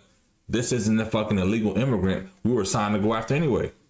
De-escalate the shit. Like, you know what, fine, get your fuck ass out the street, tackle him for impeding, whatever. But the man should still be alive. You're going after the illegal immigrants. You're going after the criminals, the murderers, the rapists, the pedophiles. So why the fuck is Alex Pretti dead? That's the shit that doesn't make sense. And when you think about it, instead of owning this shit and say, hey, yeah, we fucked up. We fucked up. You're painting this bullshit over the American eyes, and it's making a conservative say, yeah, you know, well, this is why you don't bring your gun out to events. Well, shit, we can't ever protect ourselves? Aren't you the same party, again, that says that you should have your Second Amendment, your two-way rights? You should be able to protect yourself in all occasions, but unless you're going to a protest, don't do it. Like a Republican friend of mine, great friend of mine, we talked last night, he said, yeah, you don't bring a gun into a building, a government building. I said, listen, they still let you carry your shit in the Capitol. In the Florida's Capitol, security will walk around with a fucking AK because people can now bring their fucking gun inside the building. Concealed carry, open carry. Like, what the fuck are we talking about?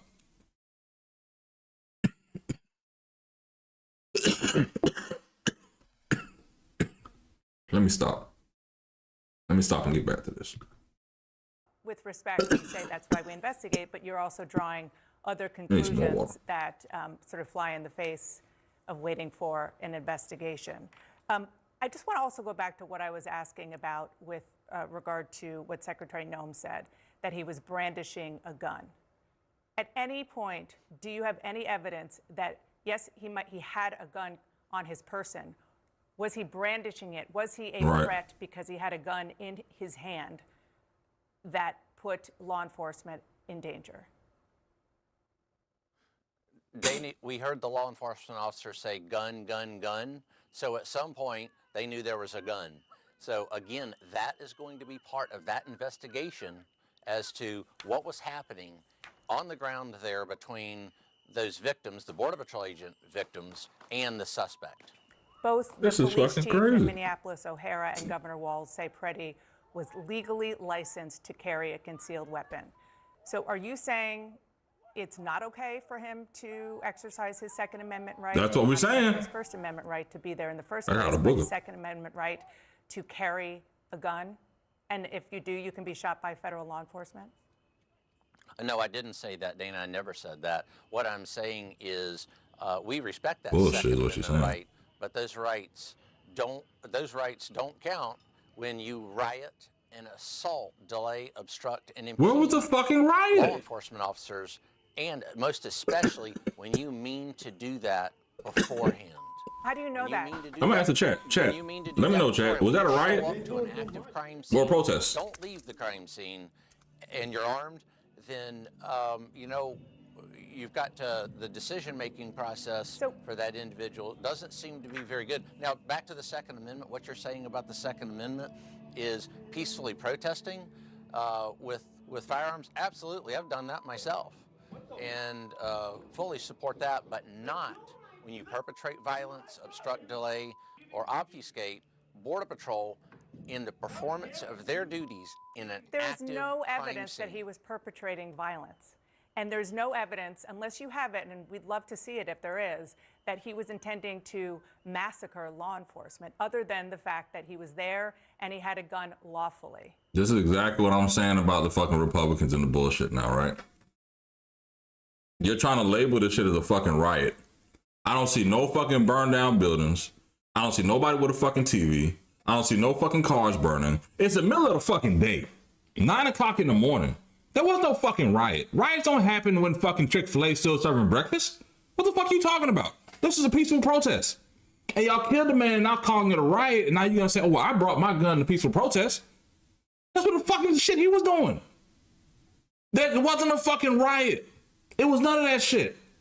All we're seeing right now is the Trump administration not owning up to the fact that they've killed 2 fucking Democrats over some fucking illegal immigration bullshit. It's fucking crazy. He meant to be there beforehand. Again, Dana, he came there beforehand. How do you know that? How you know this shit? How do you know that? Because he was there. But all he was doing was filming and documenting it, which is legal. He was carrying a gun, which in Minneapolis is legal. I didn't say it wasn't. And I didn't say it wasn't legal. So then what did he do that was What the fuck did he, what the fuck are you saying? Law enforcement when he does that. That's an active law enforcement crime scene. Where do you see in the video that he was decided to enter into? Where do you see in the video that he was assaulting law enforcement? Because from everything we have seen, law enforcement was assaulting him when he was there trying to help another individual. Law enforcement doesn't assault anyone. Follow directions of law enforcement. Follow directions of law enforcement in an active crime scene. It's very evident. I don't see any crime tape out there. Very evident that the other individuals didn't want to do that. I don't even see no fucking police lights out there. It's too bad the consequences had to be paid because he injected himself into that crime scene. I can't say that enough. He made the decision to go there. We didn't make the decision to talk to him. We didn't even know that individual was in existence until he came into that crime scene. I want to go back It's to fucking crazy ass people, man. Because you keep saying that he injected himself into the crime scene. He was a guy on a street filming an operation. He was far away. He wasn't on the crime scene. And what I want you to see again is that law enforcement appears by the video we have to be approaching him and the person who is next to him, not the other way around. And so what I want to know is what evidence do you have that he went after law enforcement? Right. Where's he going after law enforcement in this video? The fact that he was standing in the middle of the road, there was interaction between him, the bystanders, and law enforcement. And again, follow directions of law enforcement. He doesn't need to be in the middle of a crime scene. Dan, I don't think you would want to be in the middle of a crime scene, or you would want civilians in the middle of a crime scene injecting themselves into something that is none of their business at all. Can you also just answer the question about the gun?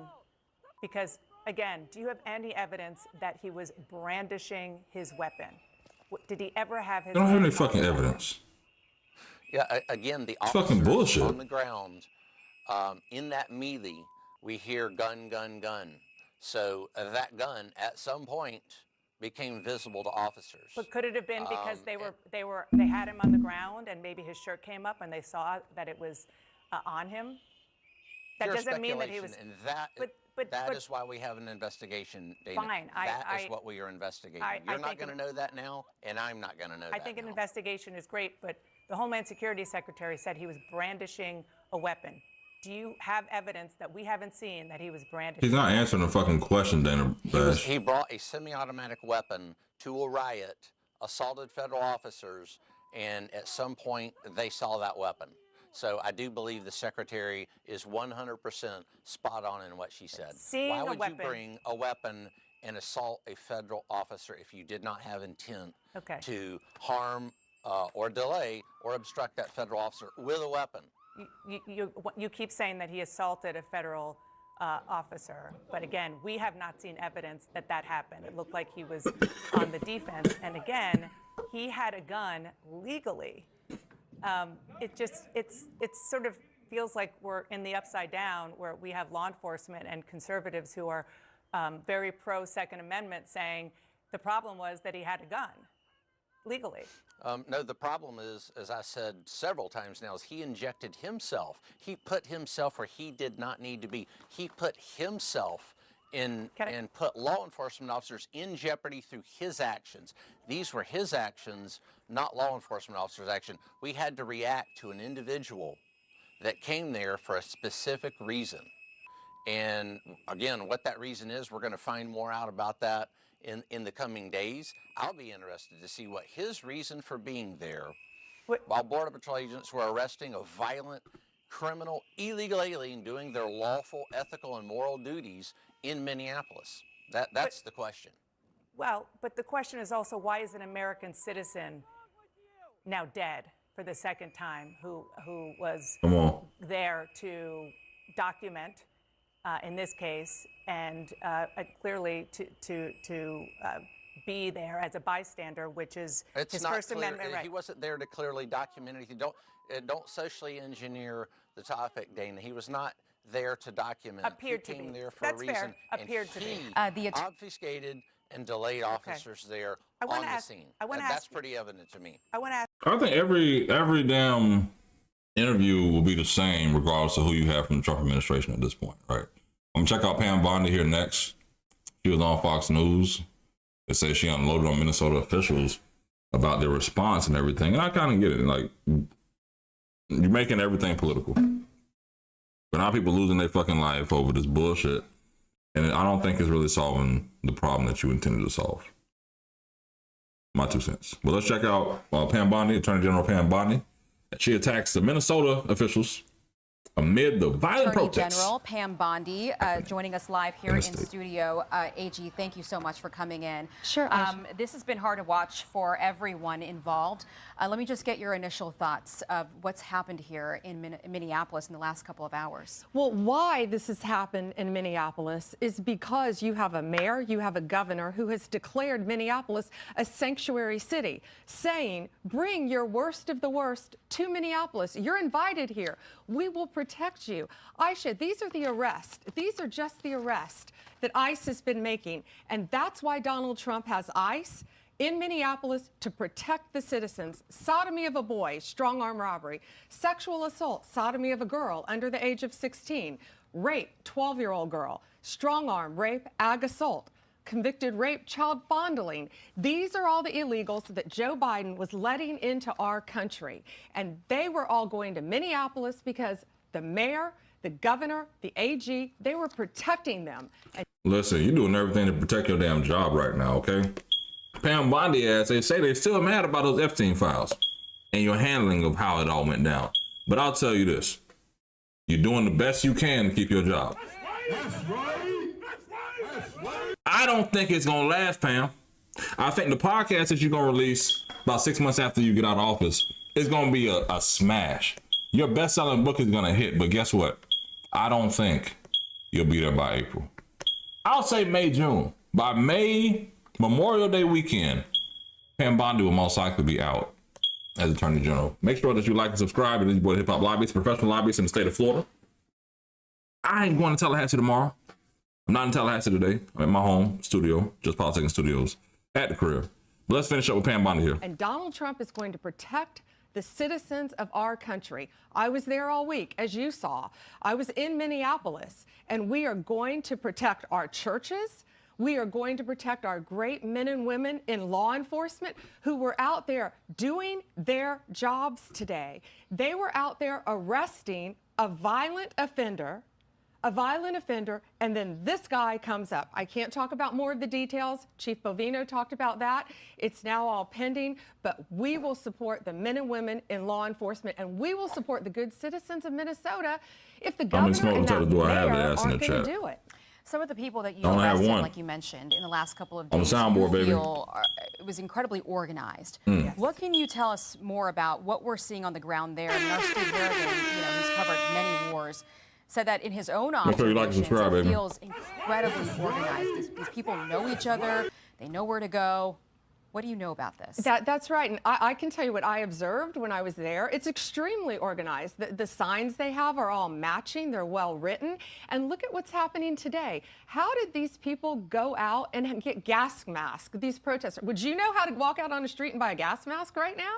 Yeah, think about that. No. Right. All of these protesters out there right now have gas masks on, matching, very expensive, by the way, gas mask. It's organized. They're out there to cause problems, and they're out there to hinder the great men and women in law enforcement. I don't think everybody got a gas mask out there. In Minneapolis or cold anywhere shit. else in this country, country, we're going to protect our synagogues. We're going to protect our churches. That's why I was there, and we are going to fight back to keep people safe. Our country was founded on everything religion. she can Our to country keep was founded on saying law Trump was enforcement. racist. That's what President Trump believes, and that's what we're going to do. Something else that we've noticed on these live pictures is there's been a red flag being waved, and there are questions now of how much, of a communist influence there might be. This is Paul Morrow relating this to me, a communist, socialist, anarchist professionals, perhaps something else to perhaps look into. You the said Justice a lot of tricky Department, words. Issued They just be these throwing out, subpoenas, they just be throwing out all type of shit to their illiterate ass base. Anarchy. What is this red flag? Now all of a sudden, the spin is gonna be something crazy. Fucking communism, Russia invading, they're paying all these people. I'm still trying to figure out where the fuck are these damn protest jobs, okay? Where they telling people that, you're gonna make $20, $50 an hour to go protest. I'm not saying I'm gonna apply, because they don't let that shit happen in Florida anymore, right? I just wanna know where the fuck these jobs at so I can tell people who are looking for work where to go apply. Multiple government officials, including Mayor Jacob Fry and Minnesota Governor Tim Walz. Where the fuck are they hiring these people at? That. Yeah, so Aisha, I can't comment, of course, on any pending criminal investigation, but they have confirmed, the governor confirmed, the AG Ellison confirmed, and the mayor confirmed that they all received subpoenas from my office to a federal grand jury. So that's all I can say right now legally. Just your observation, AG, the way that they've been reacting to this. I mean, you saw the press conference with Mayor Jacob Fry. We've put up the tweets from Governor Tim Walz. There's not a whole lot of asking for calm. Instead, it's a lot more of get out. ICE, get out. President Trump, get your people out. We're trying to protect our neighbors. Do you feel like that is rhetoric that's contributing to this? Well, we saw the mayor said, F ICE, get out of my effing city. How is that not rhetoric contributing to this? It all is. And that's the shame of it. Look at these murderers, homicide, rape, homicide, manslaughter. That's who they're trying to protect in Minnesota. I do not understand these people. We sent Governor Walz a very strong letter today. We had been working on this letter. We got it out saying that he better support President Trump. He better support the men and women in law enforcement, because if he doesn't, we are. And that's what we're doing right now. She like a fucking angry mom. You better. Nobody fucking listening to you, bitch. Are you being for real? Shut up, bitch. That's what Tim Walz said. Well, we'll see. This is fluid. Let's see how Governor Walz responds. Let's see what he does based on this, based on what's happening right now. But this administration is going to support the citizens. We're going to support our great men and women in law enforcement. The president has talked before about invoking the Insurrection Act. That's come up a few times. He hasn't pulled the trigger yet. He didn't feel like it was the right time, at least a couple of days ago when he spoke with me. should this change his calculus? You know, Aisha, I haven't spoken with the president directly this morning. I know he's working this morning. He's here in D.C. He's working. I have not spoken with him, so I'm never going to get ahead of the president. This is a very fluid situation right now. I know all of my federal agencies are coming in right now to support and back up Homeland Security. We have DEA, we have ATF, we have all of FBI, of course, all of my agencies doing what they can to keep the citizens safe if Walz won't do it. Okay. Attorney General Pam Bondi, thank you so much for joining us on this breaking news. I just get tired of all the Trump puppets at this point. Like, Pam Bondi was bad when she was Attorney General of Florida, suing the Obama administration about every damn thing. We've literally heard her voice in Florida for at least 16 damn years. And it's really aggravating, but you could tell she's really on one about Trump. I ain't saying nothing crazy. Because you already know, like, politics is a small world. People know me, people know her. It is what it is. I'm not saying I'm that close, but I'm close enough to not say some shit to get me fucked up. But I'm going to go over to the Attorney General of Minnesota, I believe Brother Ellison, speaking about what the update is from the federal piece about ICE leaving their state. Let's see what man has to say, man. Let me get to it. There we go. Immigration enforcement surge in Minnesota. Let's listen in.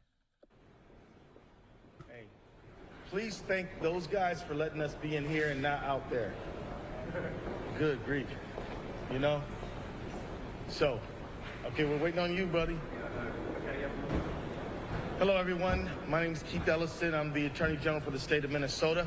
I'm joined by my colleagues, who I'm very proud of today, Lindsay Middlecamp and Brian Carter, who stood up in front of the court today, made the case that our state has every right to have our own laws, have our own policies, and that the federal government doesn't have any right to try to flood us, threaten us with retribution, and to coerce the state of Minnesota into complying with Trump policy. At the end of the day, I stand here with Renee Good in my heart and in my mind, and with Alex Pretti in my heart, in my mind, and their families. Together with other people who have suffered racial profiling, unfair detention, together with every business person whose business has been shuttered because of this, on behalf of every student and every parent who can't get their kids to school because they are afraid of the federal government, and on behalf of our city partners in Minneapolis and St. Paul, who have incurred tremendous increase in costs responding to this ICE escalation. They tell us, and this is their words, this is the single largest deployment of immigration officers in one place at one time, in a state that is not even in the top of immigration. What justifies this disproportionate flood? Nothing legitimate, but the president is being— Hey, hold on, pizza guy. Want to thank you for your support on the channel, man. MAGA is terrible. I absolutely agree with you, but real quick, we do this anytime we get some support on the channel. Give me 2 claps and a Ric Flair. Shout out to you, pizza guy, for supporting the channel. I really do appreciate that, my man. He's been clear. He's going to— we didn't vote for him, so he was really salty about that. And it's unjustified and illegal, and we are praying for the relief that the state of Minnesota needs from the court. And I want to thank the court for listening so carefully. And I just want to thank all of the lawyers and all the staff who came before us today. I'll give my colleagues a chance to make any comment they want, and then we'll answer a few questions. Then we got to get back to work.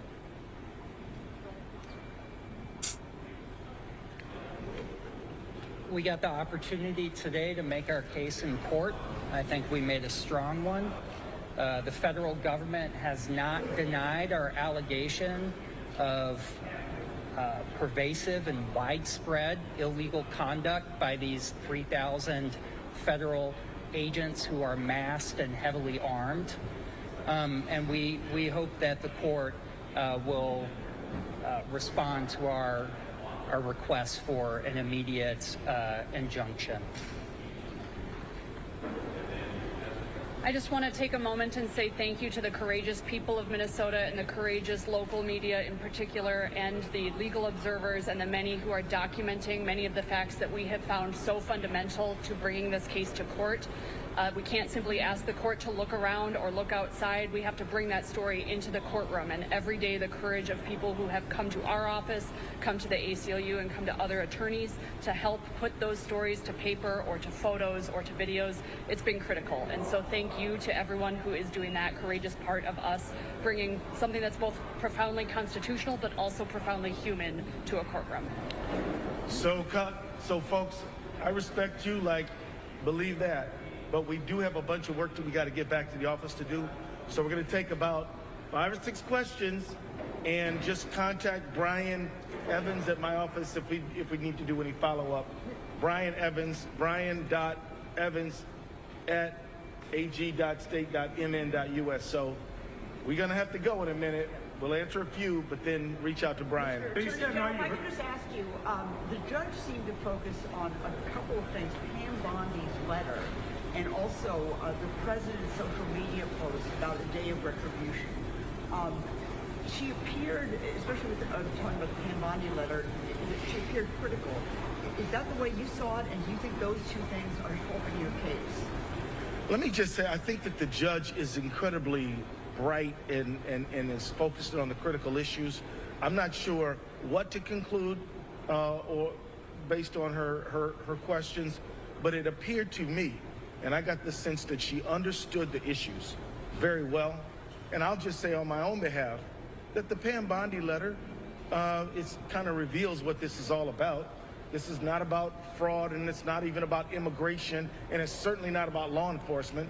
It's about handing over documents of the state of Minnesota, private information, including voting information, to the federal government. That's what this is about. And that's why we're fighting it. Do you mind? That's the truth about it. Summarizing what the legal argument was. Y'all know that? The retribution argument and then the 10th Amendment argument that it prevents the state from conducting its own public safety, public health. Just can you put that in a nutshell? You know what you expanded on in court, just to help us out. I'll let my colleague jump in. Hey, Pizza God, man, appreciate the support again, brother. So I'll respond mainly with just my man, Pizza the coercion argument. So basically, our Constitution creates a split sovereignty, right? We have the federal government as one sovereign state, and then we have the several states who are separate sovereigns. Critical to that, and a series of rulings from the Supreme Court, is that the federal government cannot coerce the states into legislating, and they cannot conscript state officers or state employees into administering a federal program. And that is exactly what we have here, is this surge is directed at forcing the state and our municipal parties to legislate and forcing them to participate. Now, whether a state wants to do that is a different story, but the issue is, and this is a critical issue with separation of powers that has been fundamental to our stable republic for the last 250 years, is that the feds can't boss the states around. And that's exactly what we see in the Bondi letter, is that's what they're trying to accomplish here. And I should add, too, that they've tried to get these results in court. And we've gone to court, and we've fought them, and we've won, and we're continuing to win. But what they couldn't accomplish with the rule of law in court, now they're trying to accomplish with force in the streets. And that's a big risk to our government. Pretty good. Oh, wait a minute. This gentleman in the blue coat was, yeah. He's the one who dragged me down here to talk to y'all. So give him a thanks. Do you have a sense for when she'll rule, and if she doesn't rule in your favor, is there any other off-ramp for the state and the cities? I'll let my colleagues jump in on this one. The first one, I don't know when the court will rule. Obviously, we hope it's soon, but the court, this judge is known for her care and excellent attention to detail. And so she rules when she rules. On the other one, we're never going to stop defending Minnesota. If things go our way, great. If they don't, we're right back to the drawing board. The moment will never arrive when we stop fighting for this state. Full stop. I don't know if you guys want to say anything about that. Just from a procedural standpoint, if the court were to either grant or deny the relief that we're seeking, this is a very preliminary stage of a lawsuit. It does not mean that the lawsuit is being decided on the merits. And so the case will progress regardless of what happens after today. Good. Yep. Your reaction to the question. A couple more questions here. We're going to jump to some other news in a second, y'all. Based on what you've seen. Well, here's the thing. If we were talking about a statute from Congress that said you states have to do what we say, then we really wouldn't be having much of a debate. It would clearly be commandeering. But what if instead of a statute saying you must do this, I go get 4,000 people and drop them into the middle of your state and start basically pushing you around and causing chaos? Can they achieve with force and coercion and armed masked men on the street what they couldn't achieve with a coercive statute? We say no. And so from my standpoint, once they decided that this was retribution against Minnesota and we're going to make you do it our way because we're the federal government and you're not, once they did that, they crossed the line. After that, they filled in more. They got a bunch of people to intimidate us, shot up 3 people, killed 2 of them. But at the end of the day, this is coercion, federal overreach, and it started when they decided to do that, in my mind. So I'll just say that I heard the number that they started out with 80 ICE agents. Did you hear that? Status quo was 80. We're somewhere between 3,000 and 4,000. If it's 4,000, that's a 4,900% increase.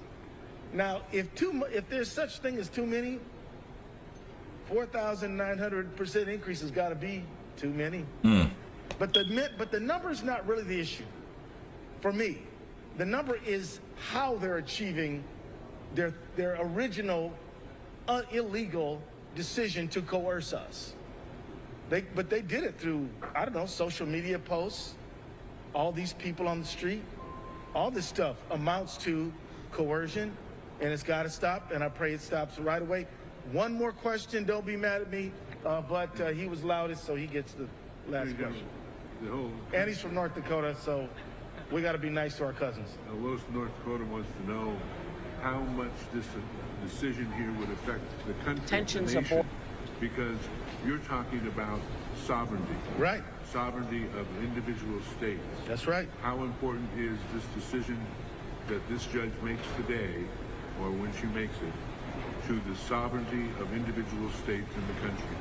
This decision is extremely important to the sovereignty of every single state. This decision is critically important, but as Lindsay mentioned, whatever is decided here is, we're asking for preliminary relief. The case will go on, but what is decided in Minnesota overall, this case and everything that we're doing. All right, we just did lose that feed, but yeah, y'all lost that feed. You ain't lose me though. Now, I'll say this: Keith Ellison is doing his job out there, at least fighting back for the people that elected him Attorney General in the state of Minnesota. I think he's doing a great job, at least for, again, what he's been elected to do. But this will be a nice little fight. Still no update from the federal judges, but what I'm going to do is go to the View and make sure I straighten this up. Can't have Aunt Whoopi looking crazy on the screen. Make sure we got her straight. I appreciate y'all tapping in on the stream today. Over 600 of y'all with your boy so far. If it's your first time here, real quick, let me just do this while we're here. We're going to get to Whoopi. If it's your first time here, I am the hip-hop lobbyist. I'm a professional lobbyist in the state of Florida. This is my 16th year in the process. I never wanted to work in politics, to be fair with you. Let me take this feature comment off, right? I was fired from my day job my last semester at the Florida A&M University. I was working at Doubletree Hotel downtown Tallahassee. Got fired on my off day, then ended up taking an unpaid internship. Luckily for me, the week before I was fired, I had a gentleman come in, Dwayne Taylor, who was newly elected to the state legislature, who interviewed me in the process. I asked him if he had any staff. He said no, but go see a lady named Judy Mount in the Capitol. From there, I took my lunch break, went to the Capitol, and from there, ended up taking my internship, right? And it's been really history ever since. Worked at a law firm, became the government affairs director, May 22nd, 2014, 4:03 p.m. A spirit came over me and said, eliminate all distractions and find your purpose. I realized nobody else could be me. Nobody else could have my life story. The trauma of growing up with a single mom and the whole story and plethora of growing up with the bullshit. It's like, you know what being black in America, you know what that struggle is. You've heard it before. There's nothing new. We're all put together. I decided to say, you know what? I'm not going to let all the negative in the world impact my quality of life. So I'm going to go ahead and take this unpaid internship and see where it takes me. Again, electing members of Congress, putting constitutional amendments on the ballot for every voter in the state of Florida to actually go vote on a decision that I helped create at my desk to say, hey, yeah, this is the change that the client wants. This is how we get it done. And that's when I really saw the power of politics and it really trying to kind of change my narrative to where I stopped protesting. I told a couple friends of mine, the last protest I did was Martin Lee Anderson, a gentleman, young man who was in a youth detention center, had sickle cell anemia, and he basically died, right? All put together, I stopped protesting. I realized that my walk with life, my walk with God is more of a fact of saying, all right, cool. I'm able to take all my customer service skills. I've been in customer service since I was 13 and put it in politics. So I don't really look at Republican, Democrat. I look at people. As I say, I'm bi, not sexual, but partisan. I want to get to a point of helping educate people about everyday policies that happen in the world. Because guess what? I realize that half of us are just conflicted between Democrat, Republican, Independent, whatever your grandparents or parents or whatever your friends taught you. And that's where your politics end up being. But when it comes to environmental issues, when it comes to healthcare, when it comes to other issues that everyday people that everyday congressional people don't care about or talk about, that's kind of where I've kind of had this channel to help build out. But my goal here is to get to 10,000. Once we get to 10,000 subscribers, we're doing two things. Once we get to 10,000 subs, we're finishing my desktop in the back, as you can see. I haven't put the desktop up because the goal was saying 10 to 15,000 subscribers, and we'll finish that because honestly, if you've been here since last April, you've seen that these walls were white at one point, right? We built out the bookcase. We've done everything. We put the shiplap up. We put the logo up. We've done a little bit of everything in the office so far. We even had colors on the stream and had the stream help pick. But all put together, thank you for taking time out of your day, spending it with your boy on my stream. And once we get to 10,000, of course, we're going to make this a lot more interactive, going through everyday policies. Also, make sure I'm tagging my Patreon, my Discord, and my website, philipsingleton.com, where you'll be able to see all the live streams, all my blog posts, everything like that, Substack as well there. But all put together, thank y'all for subscribing. We've hit 9,500 subscribers today. I appreciate y'all for tapping in. It's been a great journey overall, but to the point, let's see what the View had to say about the shootings this weekend. I think I've done enough pub. I really rambled there as well, but I thank the 300 of y'all who stayed with me through that. Man, make sure you like and subscribe. Boiling over in Minneapolis over disturbing videos that show different angles of ICU nurse Alex Pretti being shot and killed by Border Patrol officials. Take a look and be warned, this is disturbing.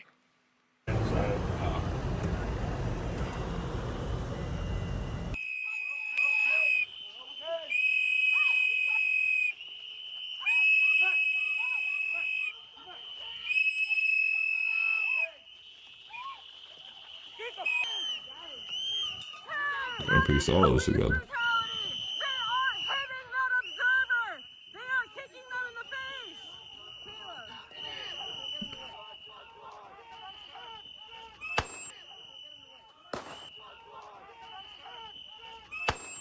That's crazy. That's crazy.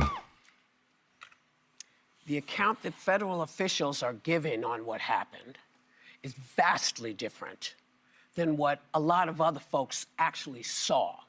Take a look. To President Trump, this is a moment to act like a leader. We're asking for you to take action now to remove these federal agents. Thank God we have video, because according to DHS, these 7 heroic guys took an onslaught of a battalion against them or something. It's nonsense, people. It is nonsense and it's lies. The officers attempted to disarm this individual, but the armed suspect reacted violently. Fearing for his life and for the lives of his crazy, fellow dog. officers around him, an agent fired defensive shots. This looks like a situation where an individual arrived at this scene to inflict maximum damage on individuals and to kill law enforcement. When you perpetuate violence against a government because of ideological reasons and for reasons to resist and perpetuate violence, that is the definition of domestic terrorism. The suspect put himself in that situation. The victims are the Border Patrol agents. So, people on both sides of the aisle are saying the account from Noem and Bovino does not seem to match what they watched with their own two eyes. So the question is, how long can they continue this? They murdered a man. He is standing, he has his phone, and he has a bottle of water. He has his phone and a bottle of water, and they shot him 10 times. What the? What is your thoughts? Well, I think this is why these people are showing up as ICE watchers and protesting to make sure we have video, because they're not allowing local law enforcement to investigate these moments. So without these videos of bystanders, we wouldn't have seen what happened. But I found it interesting that Kristi Noem and Greg Bovino were saying, oh, this man clearly wanted to do maximum damage. He's a domestic terrorist. The people that seem to be bringing the violence are the ICE agents themselves, and I know there are good ICE agents. But the problem is they're currently recruiting people using imagery from single-shooter games, giving them this vibe that they're coming to get rid of, vermin. And then they're also telling them you have immunity. Stephen Miller's saying you have immunity. J.D. Vance is saying you have immunity.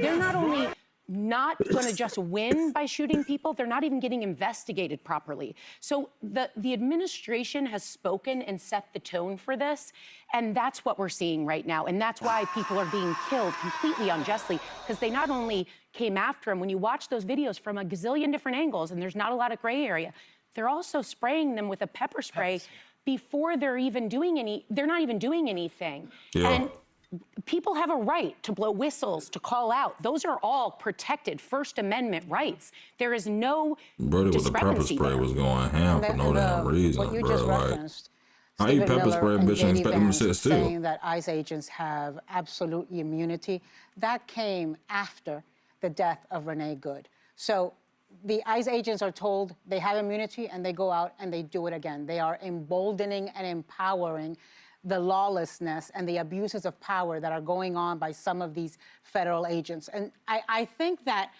for this government, and they claimed he was brandishing a gun. He was brandishing a camera, as you said. He was brandishing a phone and taking video.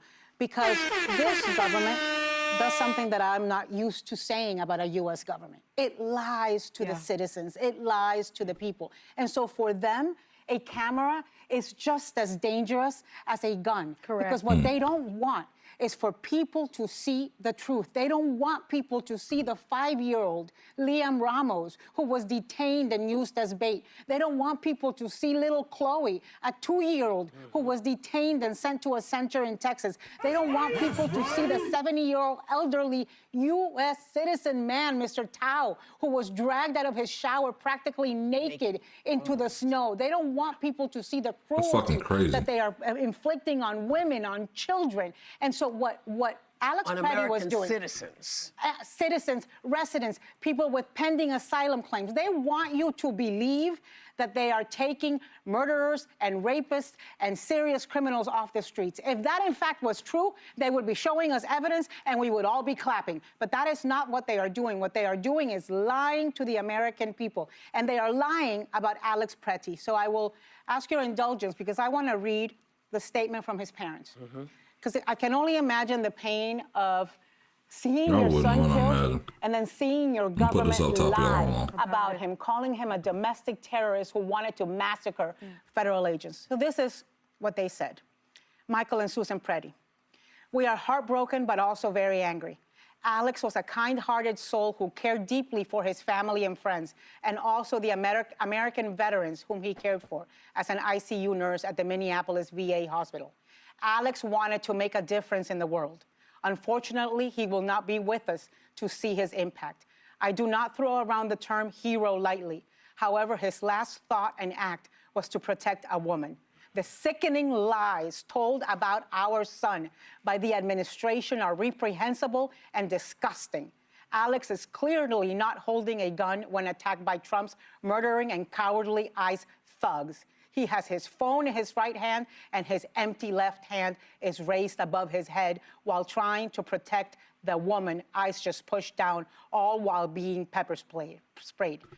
I think that's the part, to be fair, where you really have to look at the conservatives and shit and be like, damn, y'all don't have a heart. No, I get it. Like, Democrats are mad the man got killed. Republicans are trying to find justification. And even what the administration is saying, just own the bullshit. You took this man's life for no fucking reason. Whoever the officers were, suspend their ass and you know, go through the proper protocols and channels that are there. The issue is, respectfully, these people have to bury their son. Renee Good's wife and her 3 kids are gonna have to bury her. These are American citizens. These are not the people that we're supposed to be attacking. We're going after the murderers, the rapists, the child sex abusers, people who came to this country illegally, who are bringing the fentanyl and the drugs and the cocaine in this country. They keep bringing weed in. We grow here now. But seriousness, it's the people who honestly have a fact of saying, like, damn, can we at least have some kind of heart about the people who have like reverence for life? The people have to bury their son. After they did the right thing, they raised their son. Great, amazing. I'm gonna be a nurse. I'm gonna work at the VA clinic, and I'm gonna give back to veterans, which is something most Americans don't do. Because guess what? There's a nursing shortage. There's not a lot of male nurses, and they took this man's life and trying to make it a riot, trying to make it everything it wasn't. Just take fucking ownership of the bullshit. Y'all took this man's life for no fucking reason. I firmly believe this, and I said it when we streamed when Charlie Kirk was killed. Right? I don't believe anybody's political decisions or actions like this, like a protest, like going to a protest, deserve for you not to go home to your family. It's fucking crazy. It's a horrible way to start the year. Please get the truth out about our son. He was a good man. So I am begging you to do what these parents are asking us to do, to amplify the truth, amplify these videos, amplify this message so that this government cannot get away with gaslighting the American people. I mean, I think my mental state today after spending the weekend watching these videos over and over and over again is fragile, just because I always believed in the rule of law, right? I've dedicated my life to enforcing the rule of law, studying the law. When I was a prosecutor, I pledged to the Constitution, to uphold the Constitution. And to see the lawlessness by the United States government is something that is deeply disturbing. Not only did we see 2 unjustified killings, 2 unlawful killings of 2 American citizens who were, by the way, watching out for their neighbor. Yeah. The bedrock of our democracy is to watch out for thy neighbor, watch out for the community. And we see this happen in front of us, and the government, as you said, Anna, lying to us. But there are also killings that ICE is committing that we don't get to see. 32 people in 2025 were killed during or died in ICE detention. We don't know about what happened there. In 2026, there have already been 6 people who have died in ICE detention. And so you see things, I think, in this country that we abhor about other countries and talk about it, about other countries. And I do think that this is an inflection point.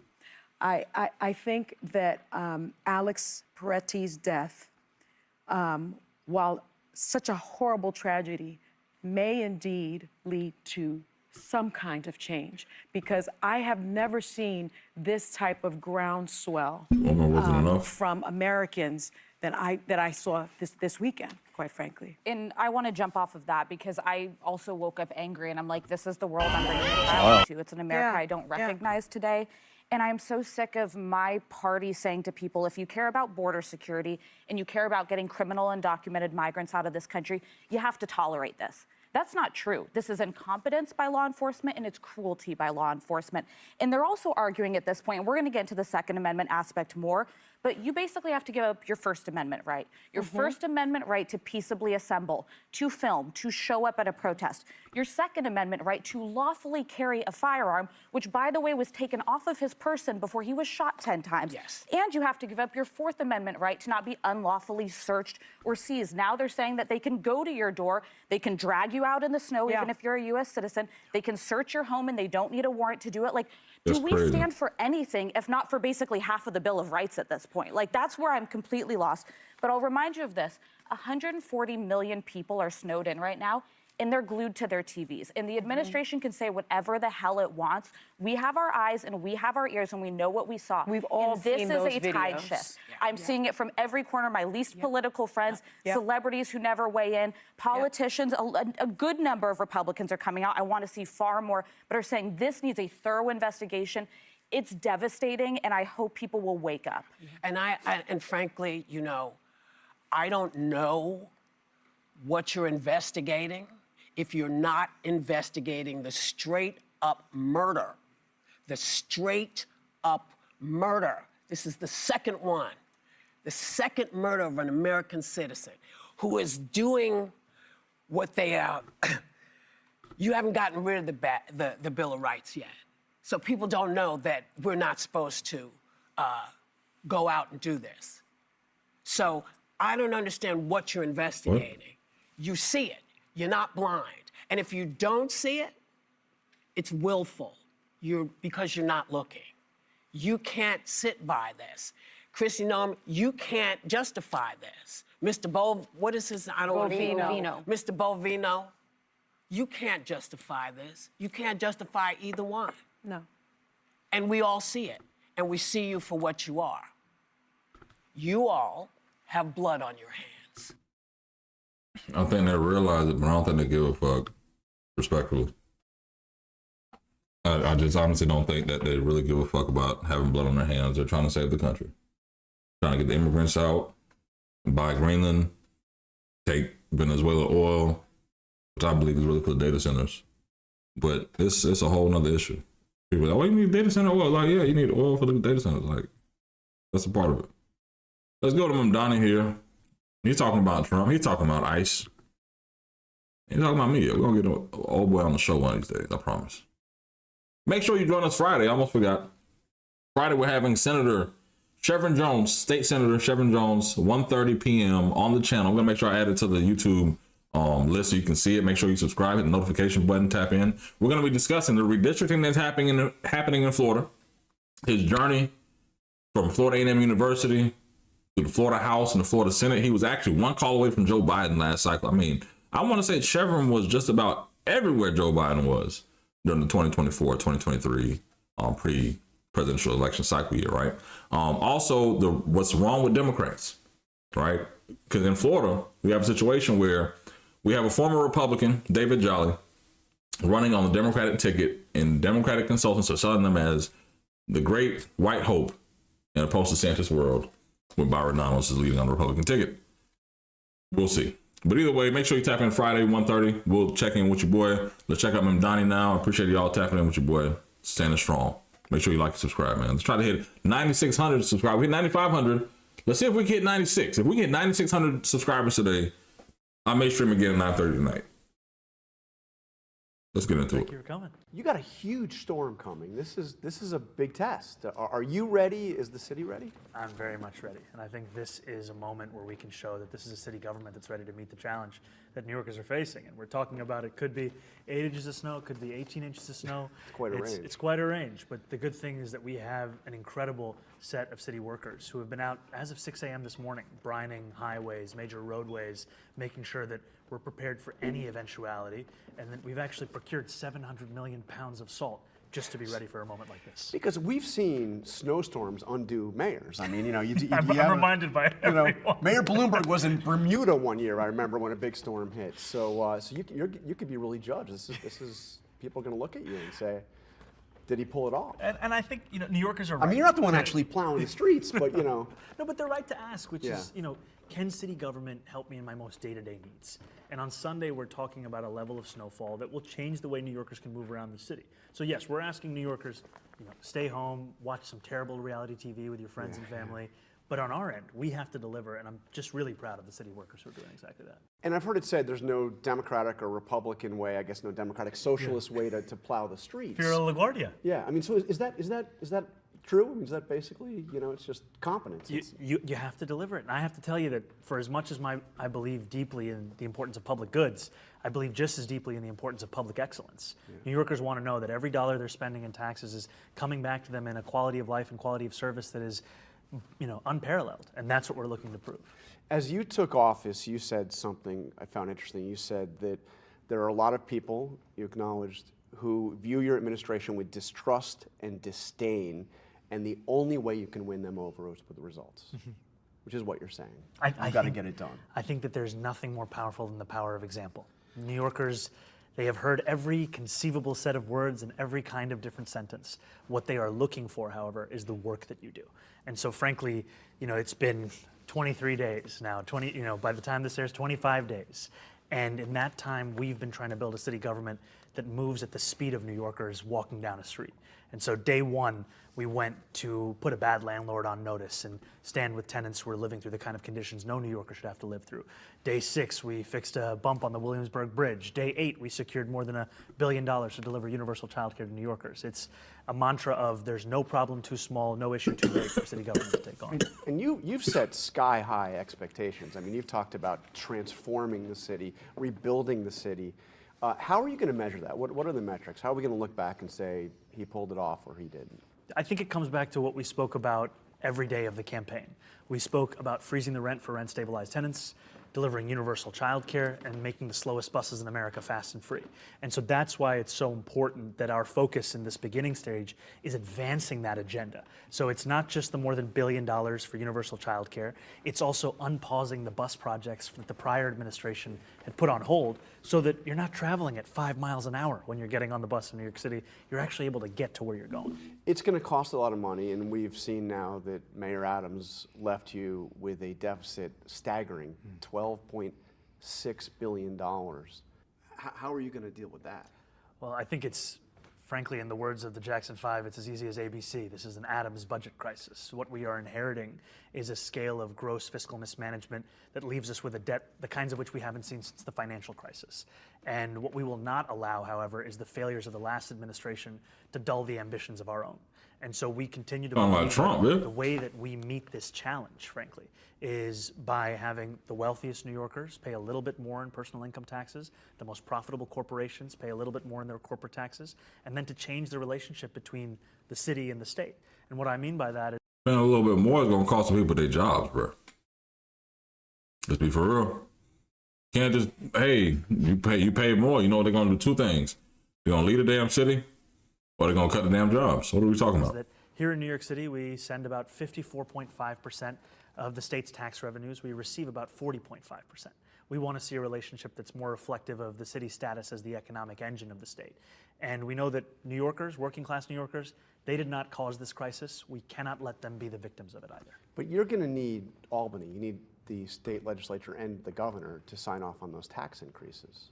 Yes, this is something that will be done in partnership with leaders in Albany, whether it's the governor or the Speaker of the State Assembly or the Majority Leader of the State Senate.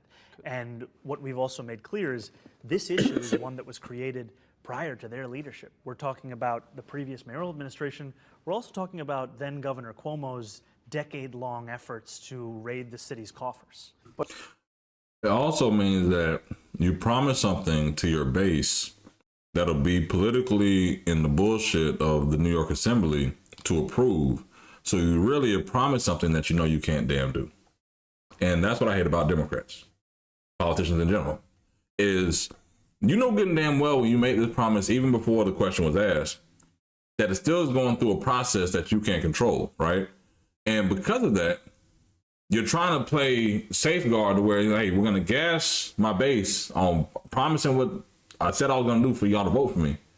And then at the same time, realize that these people are ignorant enough to not understand the fucking process, so that if it doesn't go through, you can point blame at someone else.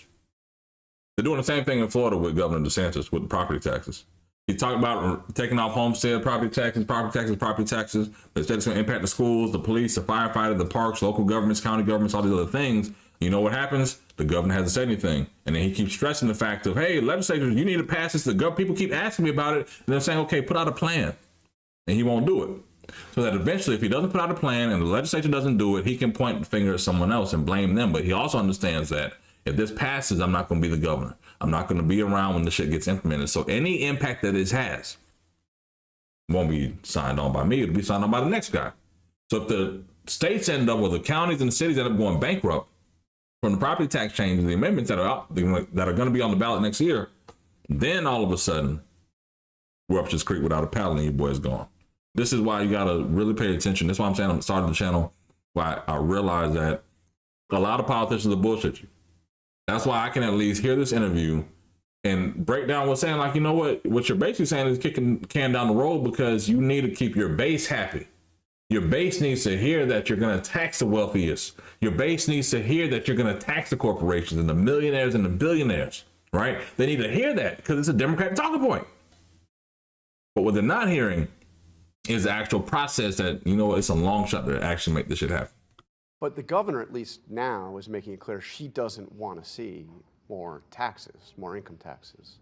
So can you do what you're talking about? I mean, even without the deficit, can you do all that you want if you don't see taxes go up? We will continue to make our case. And I think what we've found already in these 20-odd days of being in office is the very things that we had been told were impossible or fanciful or unrealistic, they're the ones we're already delivering. And I think that this is an impact not just in terms of an abstract political argument, but when you deliver more than $1 billion in funding for universal childcare, you have a mother like Mallory in Brooklyn texting her husband and saying, maybe it's time for a second child. When you take on bad landlords in the city, you have someone like Josie who lives in an apartment. Yeah, kids, I'm going to take on a second child, bitch, what? Then understand that the $30 I'm million losing hair and sleep in this motherfucker. You talking about get another child. And thousands of others as well. You said also when you took office, you were elected as Democratic Socialist. You're hey, pizza guy, man. Hold on. You're in pizza guy. You've been dropping support all day, man. All love. Give me 2 claps and a Ric Flair. And you gave 3 times, so I got to give 3 shots out to my dog. Give me 2 claps and a Ric Flair. Because I missed you on the last one for real. I ain't stop it. I just hit the button, but I had to stop it. So appreciate you for supporting the channel today, man. Really appreciate the love overall. And I appreciate that. Bro, don't try and play devil's advocate. We can see clearly MAGA and the regime is communists and criminals. We don't need to try and kiss Republicans, Republicans, the most racist and evil people. You know what? Pizza, I'll give you that. But that's why I said on Friday, the series I'm launching, I'm trying to have sit downs with Republicans and Democrats, because I do feel that sometimes the difference is understanding the upbringing on why people are Republican or why people are Democrat, not just because your grandmama told you or whatever. There are different things. Like there was a gentleman that used to be in the Senate, Alan Hayes, super hard down Republican. I believe his family used to be in the Klan, right? That Dennis Baxter, I could be mixing it up between 2 older Republican conservatives, right? The issue was I realized, again, the customer service, Dennis Baxter is a dentist, right? So I said, okay, cool. You see this smile? You see this fucked up ass smile? This is how I end up introducing the conversation. Because, hey, you know, I'm in customer service. How am I get to this Republican? Because when you're with a lobbyist, you know, talking to members, you get your one-on-one time, right? You don't bombard everybody trying to follows behind until they get their time. And I called him and I said, hey, Doc, I need to talk about the project, but I'm thinking about getting an Invisalign, right? And he pulled up a picture. We talked, whatever. Long story short, I walked away with $1.25 million for a hurricane evacuation project to make sure that people in Port Orange, Florida, Dunlawton Avenue, that they would be able to evacuate during a hurricane. Sometimes you got to learn how to play the game, right? But all put together, I also realized that not all Republicans are racist. Not all of them are bad. Not all Democrats are for us, right? And I do feel that when we start to expose and really have these conversations, we can kind of see that. But again, Pizza Guy, thank you for the support today. Let's get back here. I'm only going to stay with Mamdani about another 5 minutes. So this 30-minute interview, no lie. And I'm going to get back to it because I got work to do. Got some emails to send. It's almost 5 o'clock. But we'll do our wrap up, send off, call off, all that good stuff and get there. But Pizza Guy, I really do appreciate the support today, man. Really do. In the city that is seen as the center of global capitalism. Do you want it to remain that way? I want it to continue to be a place that generates prosperity. We should be proud of that legacy, and to ensure that that prosperity reaches every New Yorker. Because as you said, this is not just a symbol of global capital, this is also the wealthiest city in the wealthiest country in the history of the world. And yet it's the same city where 1 in 4 New Yorkers are living in poverty. And we have to make this such that New Yorkers know this isn't just a city where they work in, this also has to be a city where they can afford to live in. I mean, I'm currently getting allergy shots to get a cat with my wife at some point. And yesterday I was in the elevator on the way up to get my shot once a week. And I looked to the woman next to me and she let out a sigh. And I asked her, how's your day going? She said, it's been a long day and I have to head back to Connecticut after this. I said, what do you mean? She said, that's where I live because I can't afford to live in New York City. You saw, during the campaign, you had a lot of kind of major financial figures in New York say that they would leave the city, predicting that major corporations would leave the city if you got elected. Now, it seems like they're not yet following through on those threats, but is there a concern that if the kind of policies you're talking about, especially the tax increases, go into effect, that you will lose? Yeah, it's not the same people. I'll give you that. Those big wealthy corporations. We want them to stay in this city. We want this to be a vision of a city, not where we pick and choose who gets to live here, but that we make room for everybody to do so. I actually spoke to a New Yorker the other day who self-identified herself as one of those millionaires, and she said, is it true you want to raise taxes? I said, yeah. She said, but I might leave. I said, but it's only by 2% on an income of $1 million or more. She said, what is that? I said, that's about $20,000. She said, oh, that's not that much actually to me. And I think that sometimes we allow ourselves to get carried away by the specter as opposed to the substance. And the substance. It's kind of real because the poor person will look at that $20,000 and be like, bruh, I'm not making that in 6 months. I guess it would kind of make sense if it's broken down that way. The essence of it is we want to make this a city for everyone, those that we're looking to increase taxes on, those that are currently being priced out of the city, so that they can all afford to live here. I saw the CEO of JP Morgan, Jamie Dimon, saying that he called you and left you a message after you won. Have you spoken to him directly yet? Have you had that conversation? We have spoken, and I look forward to continuing these kinds of conversations because what I see is that we are all committed to the success of this city. It's going to take all of us. No one of us has a monopoly on the way that we will do so. And I'm excited to build these kinds of partnerships. What was that conversation like? Did he have advice for you? Did he have requests for you? What was the conversation? I think it was a reflection that though there may be policy disagreements, that doesn't stem from a difference of opinion about how important the city is. That at the heart of it, it has to be, we want the city to succeed. I was sitting with a leader in real estate, and they were telling me about their company. They pointed to their office. Both parties got the KKK now. What are you talking about? Comes from the work that we do here. And he said, but about double that comes from the work that you do out there, because all of our success is tied to the success of the city. And that's something that's been so heartening, is there's a real sense right now that we are all tied together in this place that we call home, and it's time for us to succeed together. There was a recent report that found that the city lost 5,000 businesses last spring. This is obviously not on your watch, but do you worry that, and a lot of sometimes it's regulations that are cited, taxes. Do you worry about businesses leaving New York, and what do you do to keep them here? I worry every day about this not being a city that everyone can not only afford to live in, but also build and chase their dreams in. And I think small businesses. Alexander Hamilton. They are such a critical part of what makes the city so incredible. And so we want to exhaust every tool at our disposal to make it easier to start a business and keep a business open. Right now in New York City, what kind of? I'll give you an example. Yeah. You want to open a barbershop. You got to fill out more than 20 forms. You got to go to more than 7 agencies. You got to then attend 12 in-person activities. That is not making it easy to open a barbershop. So when you see a barbershop in New York City, know that they opened in spite of everything we put them through. So some of it is the regulatory hurdles. The other side of it is the fines and fees. We just signed an executive order that would direct every city agency and department to put together every rule, regulation, fine, and fee, and then start to reduce them. Because we don't want to be any part of what's making it difficult to keep these doors open. We want this to be a city where you can start your business, grow your business, not just a city where only the most profitable business can afford to operate. Now, that's a good point. I kind of like that. The thing I don't like about it, to be fair, is if you reduce those fees and there ever is a time when you have to look for additional revenue for your city government, those will be the fees you're going to increase, which are most likely, let's say you cut the fee down. And we did it in Florida with licenses years ago, right? the license fee went down from like $75 to like $35. Then all of a sudden, the second they needed to fill some gaps in the revenue, it crept right back up to $50 to $75, right? So government finds ways to move those things around. But I did say something that I did realize, and I don't mean to cut the interview short. Do I want to? We got 17 minutes here. I'm hungry as shit.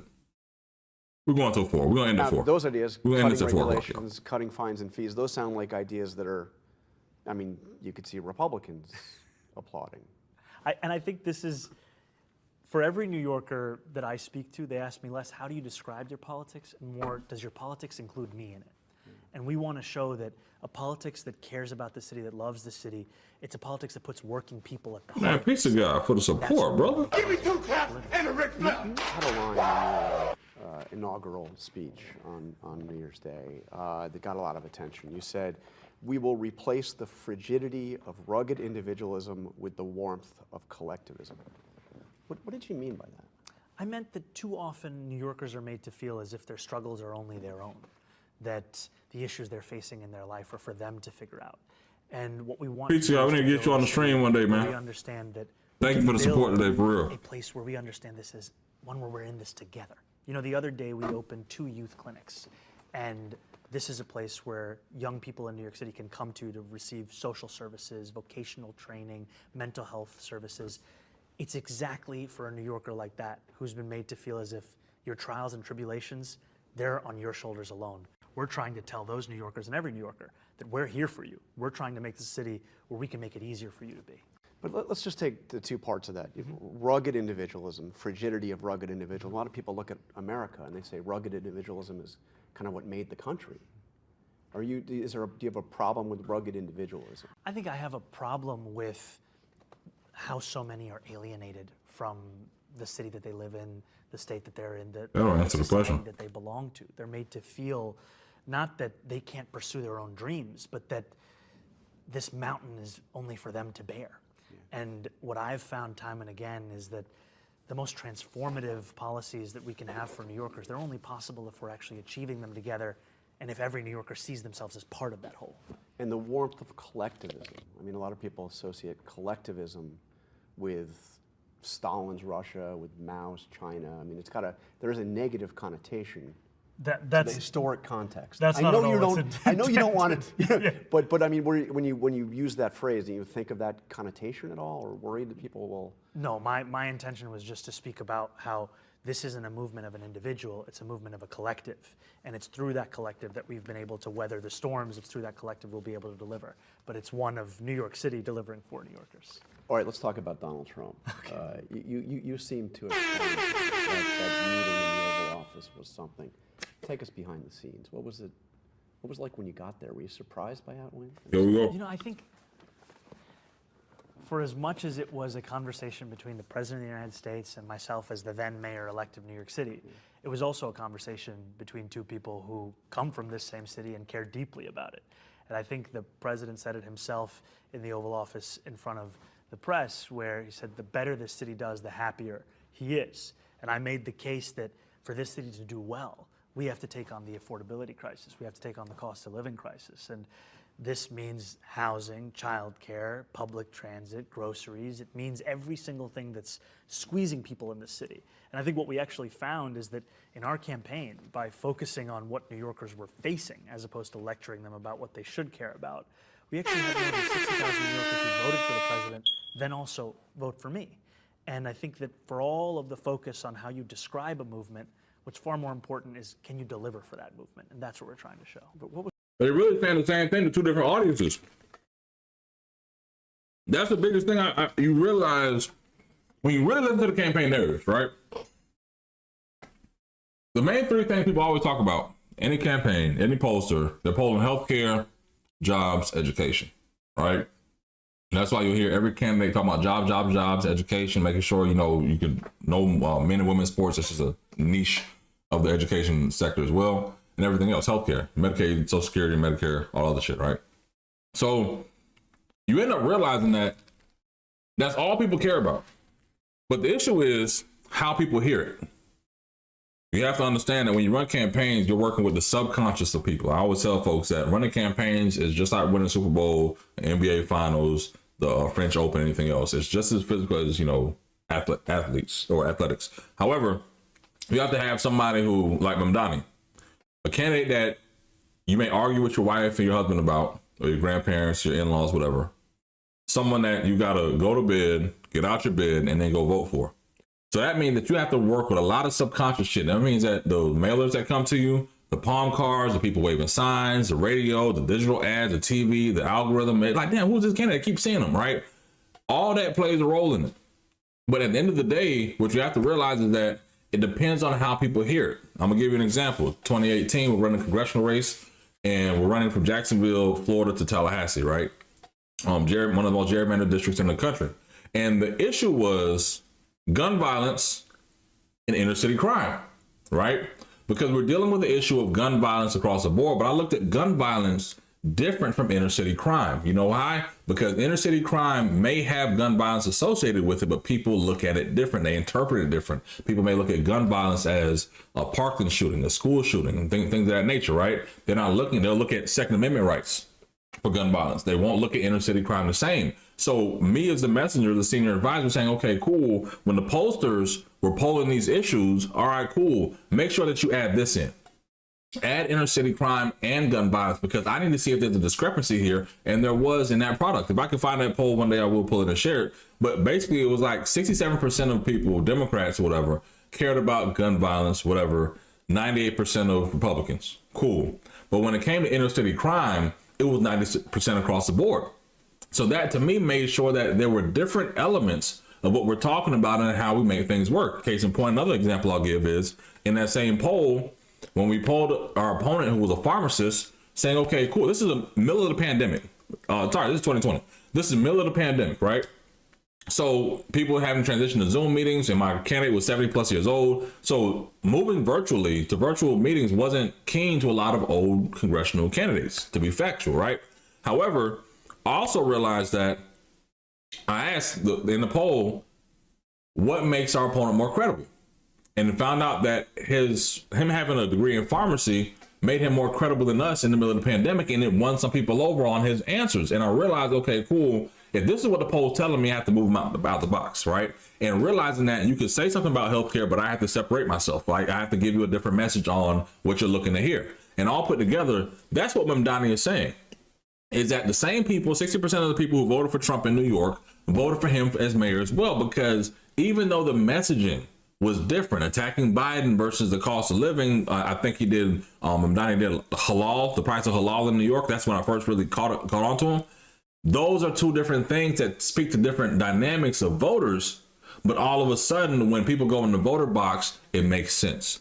All put together, you have to talk to the subconscious of people when you're really laying out political campaigns and things of that nature. But again, Hip Hop Lobbyist, make sure you like and subscribe if you enjoyed the content, you enjoyed the conversation so far. And this is just a bit of what I hope to share, at least more on my channel, even though we're like almost close to 10,000, is the fact that I really feel that when people kind of understand how the political game works, how the campaigns work, why the messaging is what it is, it'll get there. I think at one point, just freestyling this, I think at one point we'll actually like go through campaign ads and review them. Like I have some from the Kamala Harris campaign. I was one of her consultants, vendors, at least if I could say that respectfully. So consultant vendor, you can say what you want. People don't care. But we'll kind of go through some of the ads that we ran for her as well and kind of go through their critique and see what worked, what doesn't work, and kind of what the message overall value prop is for the voters and why people use these digital ads the way they do. But either way, thank y'all for tapping in. We're going to run over. I told myself 4 o'clock, but we're doing we're going to try to finish this Mamdani piece since he's talking about Trump and ICE.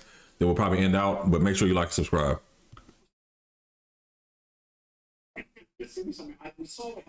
Hold on, wait.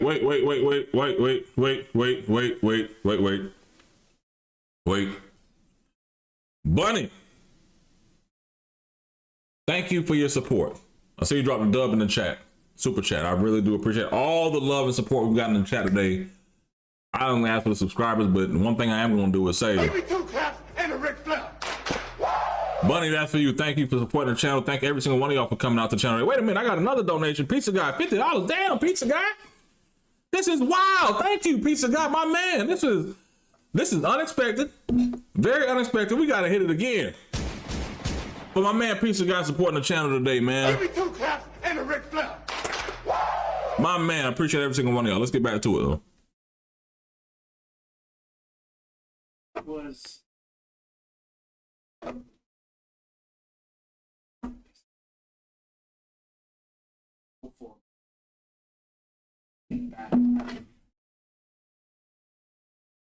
Hold on, wait.